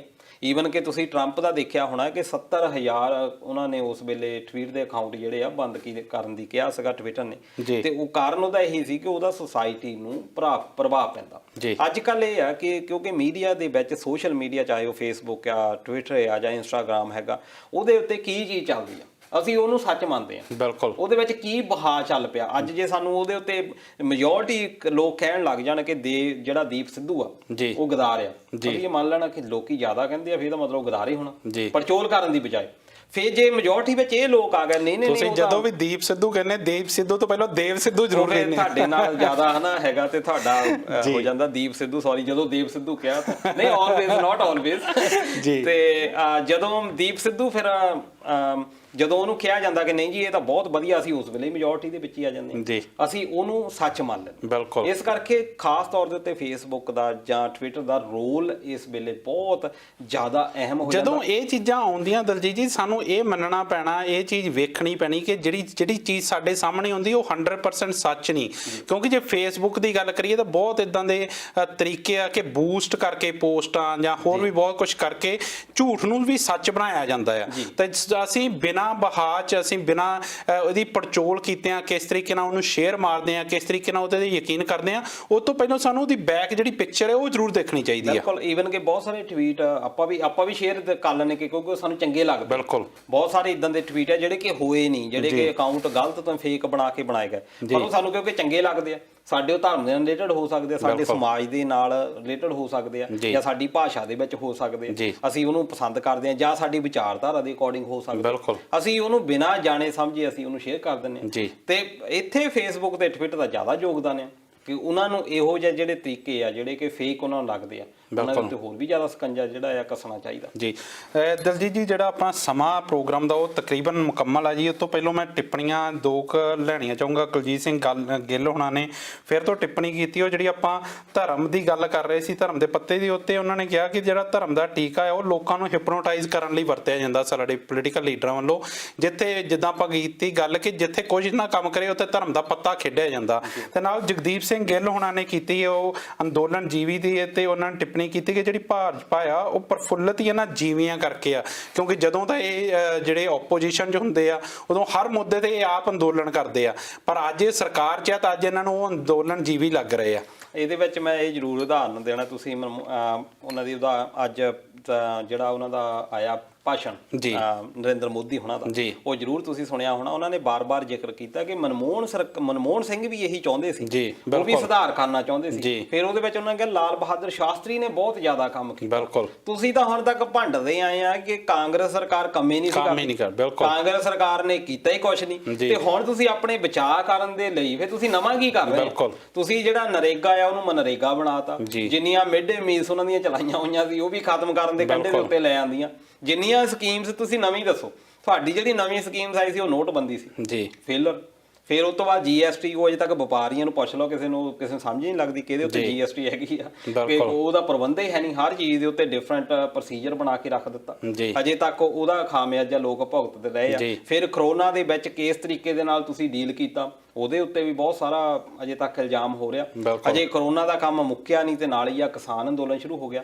ਖਾਸ ਤੌਰ ਤੇ ਜਿਹੜੀ ਇਹ ਸੈਕੰਡ ਟਰਮ ਹੈ ਜਾਂ ਪਹਿਲੀ ਦੇ ਵਿੱਚ ਵੀ ਰੱਖ ਲਓ, ਜਦੋਂ ਦੇ ਆਏ ਹੋਏ ਆ ਕੁਛ ਇਦਾਂ ਦੀਆਂ ਕੋਸ਼ਿਸ਼ਾਂ, ਨੋ ਡਾਊਟ ਹੋ ਸਕਦਾ ਆ ਕਿ ਸਰਕਾਰ ਚਾਹੁੰਦੀ ਆ ਕਿ ਅਸੀਂ ਕੁਛ ਨਵਾਂ ਕਰੀਏ, ਨੋ ਡਾਊਟ ਇਹਦੇ ਵਿੱਚ ਅਸੀਂ, ਪਰ ਉਹਦੇ ਵਿੱਚ ਨੀਤ ਜ਼ਰੂਰ ਦੇਖਣੀ ਪੈਂਦੀ ਆ ਕਿ ਇਹਦਾ ਪ੍ਰਭਾਵ ਕਿਹਨਾਂ ਲੋਕਾਂ ਦੇ ਉੱਤੇ ਪੈਣਾ। ਅੱਜ ਵੀ ਸਾਨੂੰ ਇਹ ਮੰਨਣਾ ਪੈਣਾ ਕਿ ਸਾਡੀ ਜਿਹੜੀ ਮੈਜੋਰਟੀ ਲੋਕ ਹੈਗੇ ਆ ਉਹ ਗਰੀਬੀ ਦਰ ਦੇ ਵਿੱਚ ਜਾਂ ਗਰੀਬੀ ਤੋਂ ਥੱਲੇ ਨੇ, ਉਹਨਾਂ ਦੇ ਕੋਲ ਰਿਸੋਰਸਸ ਹੈ ਨਹੀਂ। ਜਦੋਂ ਅਸੀਂ ਜਿਹੜੇ ਸਰਕਾਰੀ ਰਿਸੋਰਸਸ ਹੈਗੇ ਆ ਉਹ ਕਾਰਪੋਰੇਟ ਨੂੰ ਦੇ ਦੇਵਾਂਗੇ, ਇਹਨਾਂ ਦਾ ਜੀਵਨ ਹੋਰ ਵੀ ਜ਼ਿਆਦਾ ਔਖਾ ਹੋ ਜਾਣਾ। ਜਿਸ ਤਰੀਕੇ ਦੇ ਨਾਲ ਤੁਸੀਂ ਸਬਸਿਡੀਜ਼ ਘਟਾ ਰਹੇ ਆ, ਜਿਸ ਤਰੀਕੇ ਦੇ ਨਾਲ ਤੁਸੀਂ ਬੁਨਿਆਦੀ ਸਹੂਲਤਾਂ ਸਰਕਾਰੀ ਬੈਨੀਫਿਟ ਬੰਦ ਕਰ ਰਹੇ ਆ, ਸਾਰੀਆਂ ਚੀਜ਼ਾਂ ਨੂੰ ਪ੍ਰਾਈਵੇਟ ਕਰ ਰਹੇ ਆ, ਤੇ ਉਹਦੇ ਦਾ ਖਾਮਿਆਜ਼ਾ ਗਰੀਬ ਲੋਕਾਂ ਨੂੰ ਭੁਗਤਣਾ ਪੈਣਾ। ਜਦੋਂ ਅਸੀਂ ਕਹਿੰਨੇ ਕੁਝ ਨਵਾਂ ਕਰੀਏ, ਸਰਕਾਰਾਂ ਦਾ ਕੰਮ ਹੁੰਦਾ ਆ ਜਿਹੜੀ ਰੋਟੀ ਆ ਉਹ ਗਰੀਬ ਦੀ ਥਾਲੀ ਤੱਕ ਲੈ ਕੇ ਜਾਣੀ। ਨਵਾਂ ਕਰਨ ਦੇ ਚਾਹ ਦੇ ਵਿੱਚ ਸਾਨੂੰ ਇਹ ਨਹੀਂ ਭੁੱਲ ਜਾਣਾ ਚਾਹੀਦਾ ਕਿ ਅਸੀਂ ਉਹ ਰੋਟੀ ਚੁੱਕ ਕੇ ਅਮੀਰ ਦੀ ਥਾਲੀ 'ਚ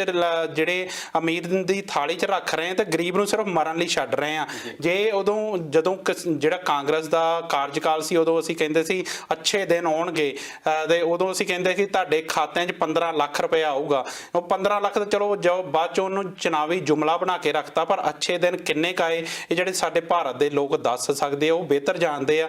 ਸੋ ਦਲਜੀਤ ਜੀ, ਇਹਨਾਂ ਸਾਰੀਆਂ ਗੱਲਾਂ ਨਾਲ ਜਿਹੜਾ ਪ੍ਰੋਗਰਾਮ ਦਾ ਸਮਾਂ ਆ ਉਹ ਕੰਪਲੀਟ ਹੋ ਚੁੱਕਾ ਜੀ, ਮੁਕੰਮਲ ਹੋ ਚੁੱਕਾ। ਤੁਸੀਂ ਇਹ ਜਾਣਕਾਰੀਆਂ ਸਾਡੇ ਨਾਲ ਸਾਂਝੀ ਕੀਤੀਆਂ, ਉਹਦੇ ਲਈ ਬਹੁਤ ਬਹੁਤ ਧੰਨਵਾਦ। ਸੋ ਦੋਸਤੋ, ਉਮੀਦ ਕਰਦੇ ਹਾਂ ਤੁਹਾਨੂੰ ਇਹ ਪ੍ਰੋਗਰਾਮ ਪਸੰਦ ਆਇਆ ਹੋਵੇਗਾ। ਤੁਸੀਂ ਟਿੱਪਣੀਆਂ ਨਾਲ ਇਸ ਪ੍ਰੋਗਰਾਮ 'ਚ ਸ਼ਿਰਕਤ ਕੀਤੀ, ਆਪਣੇ ਵਿਚਾਰ ਰੱਖੇ, ਆਪਣੇ ਸਵਾਲ ਪੁੱਛੇ, ਉਹਦੇ ਲਈ ਬਹੁਤ ਬਹੁਤ ਧੰਨਵਾਦ। ਜੇਕਰ ਕੋਈ ਟਿੱਪਣੀ ਰਹਿ ਗਈ ਹੋਵੇ ਤਾਂ ਉਹਦੇ ਲਈ ਹੱਥ ਜੋੜ ਕੇ ਮਾਫੀ। ਇਸ ਤਰੀਕੇ ਨਾਲ ਆਪਣੇ ਇਹ ਜਿਹੜਾ ਪ੍ਰੋਗਰਾਮ ਹਰ ਬੁੱਧਵਾਰ ਹਰ ਐਤਵਾਰ ਅਸੀਂ ਬਿਲਕੁਲ ਲਾਈਵ ਜਿਹੜਾ ਫੇਸਬੁੱਕ ਤੇ YouTube ਚੈਨਲ ਤੇ ਲੈ ਕੇ ਆਉਂਦੇ ਹਾਂ। ਤੁਸੀਂ ਜੁੜਿਆ ਕਰੋ, ਆਪਣੇ ਸਵਾਲ ਪੁੱਛਿਆ ਕਰੋ, ਤੇ ਇਸ ਪ੍ਰੋਗਰਾਮ ਨੂੰ ਅੱਗੇ ਤੋਂ ਅੱਗੇ ਜਿਹੜੇ ਸ਼ੇਅਰ ਜ਼ਰੂਰ ਕਰਿਆ ਕਰੋ, ਤੇ ਜੇ ਕੋਈ ਫੀਡਬੈਕ ਹੈ ਉਹ ਵੀ ਸਾਡੇ ਤੱਕ ਜ਼ਰੂਰ ਪਹੁੰਚਾਇਓ ਤਾਂ ਜੋ ਅਸੀਂ ਪ੍ਰੋਗਰਾਮ ਨੂੰ ਹੋਰ ਵਧੀਆ ਕਰਕੇ ਤੁਹਾਡੇ ਤੱਕ ਲੈ ਕੇ ਪਹੁੰਚ ਸਕੀਏ। ਸੋ ਇੰਨੀਆਂ ਸਾਰੀਆਂ ਗੱਲਾਂ ਬਾਤਾਂ ਨਾਲ ਸਾਨੂੰ ਦਿਓ ਜੀ ਇਜਾਜ਼ਤ, ਮਿਲਦੇ ਹਾਂ ਅਗਲੇ ਹਫਤੇ। ਤਦ ਤੱਕ ਲਈ ਪਿਆਰ ਭਰੀ ਸਤਿ ਸ਼੍ਰੀ ਅਕਾਲ।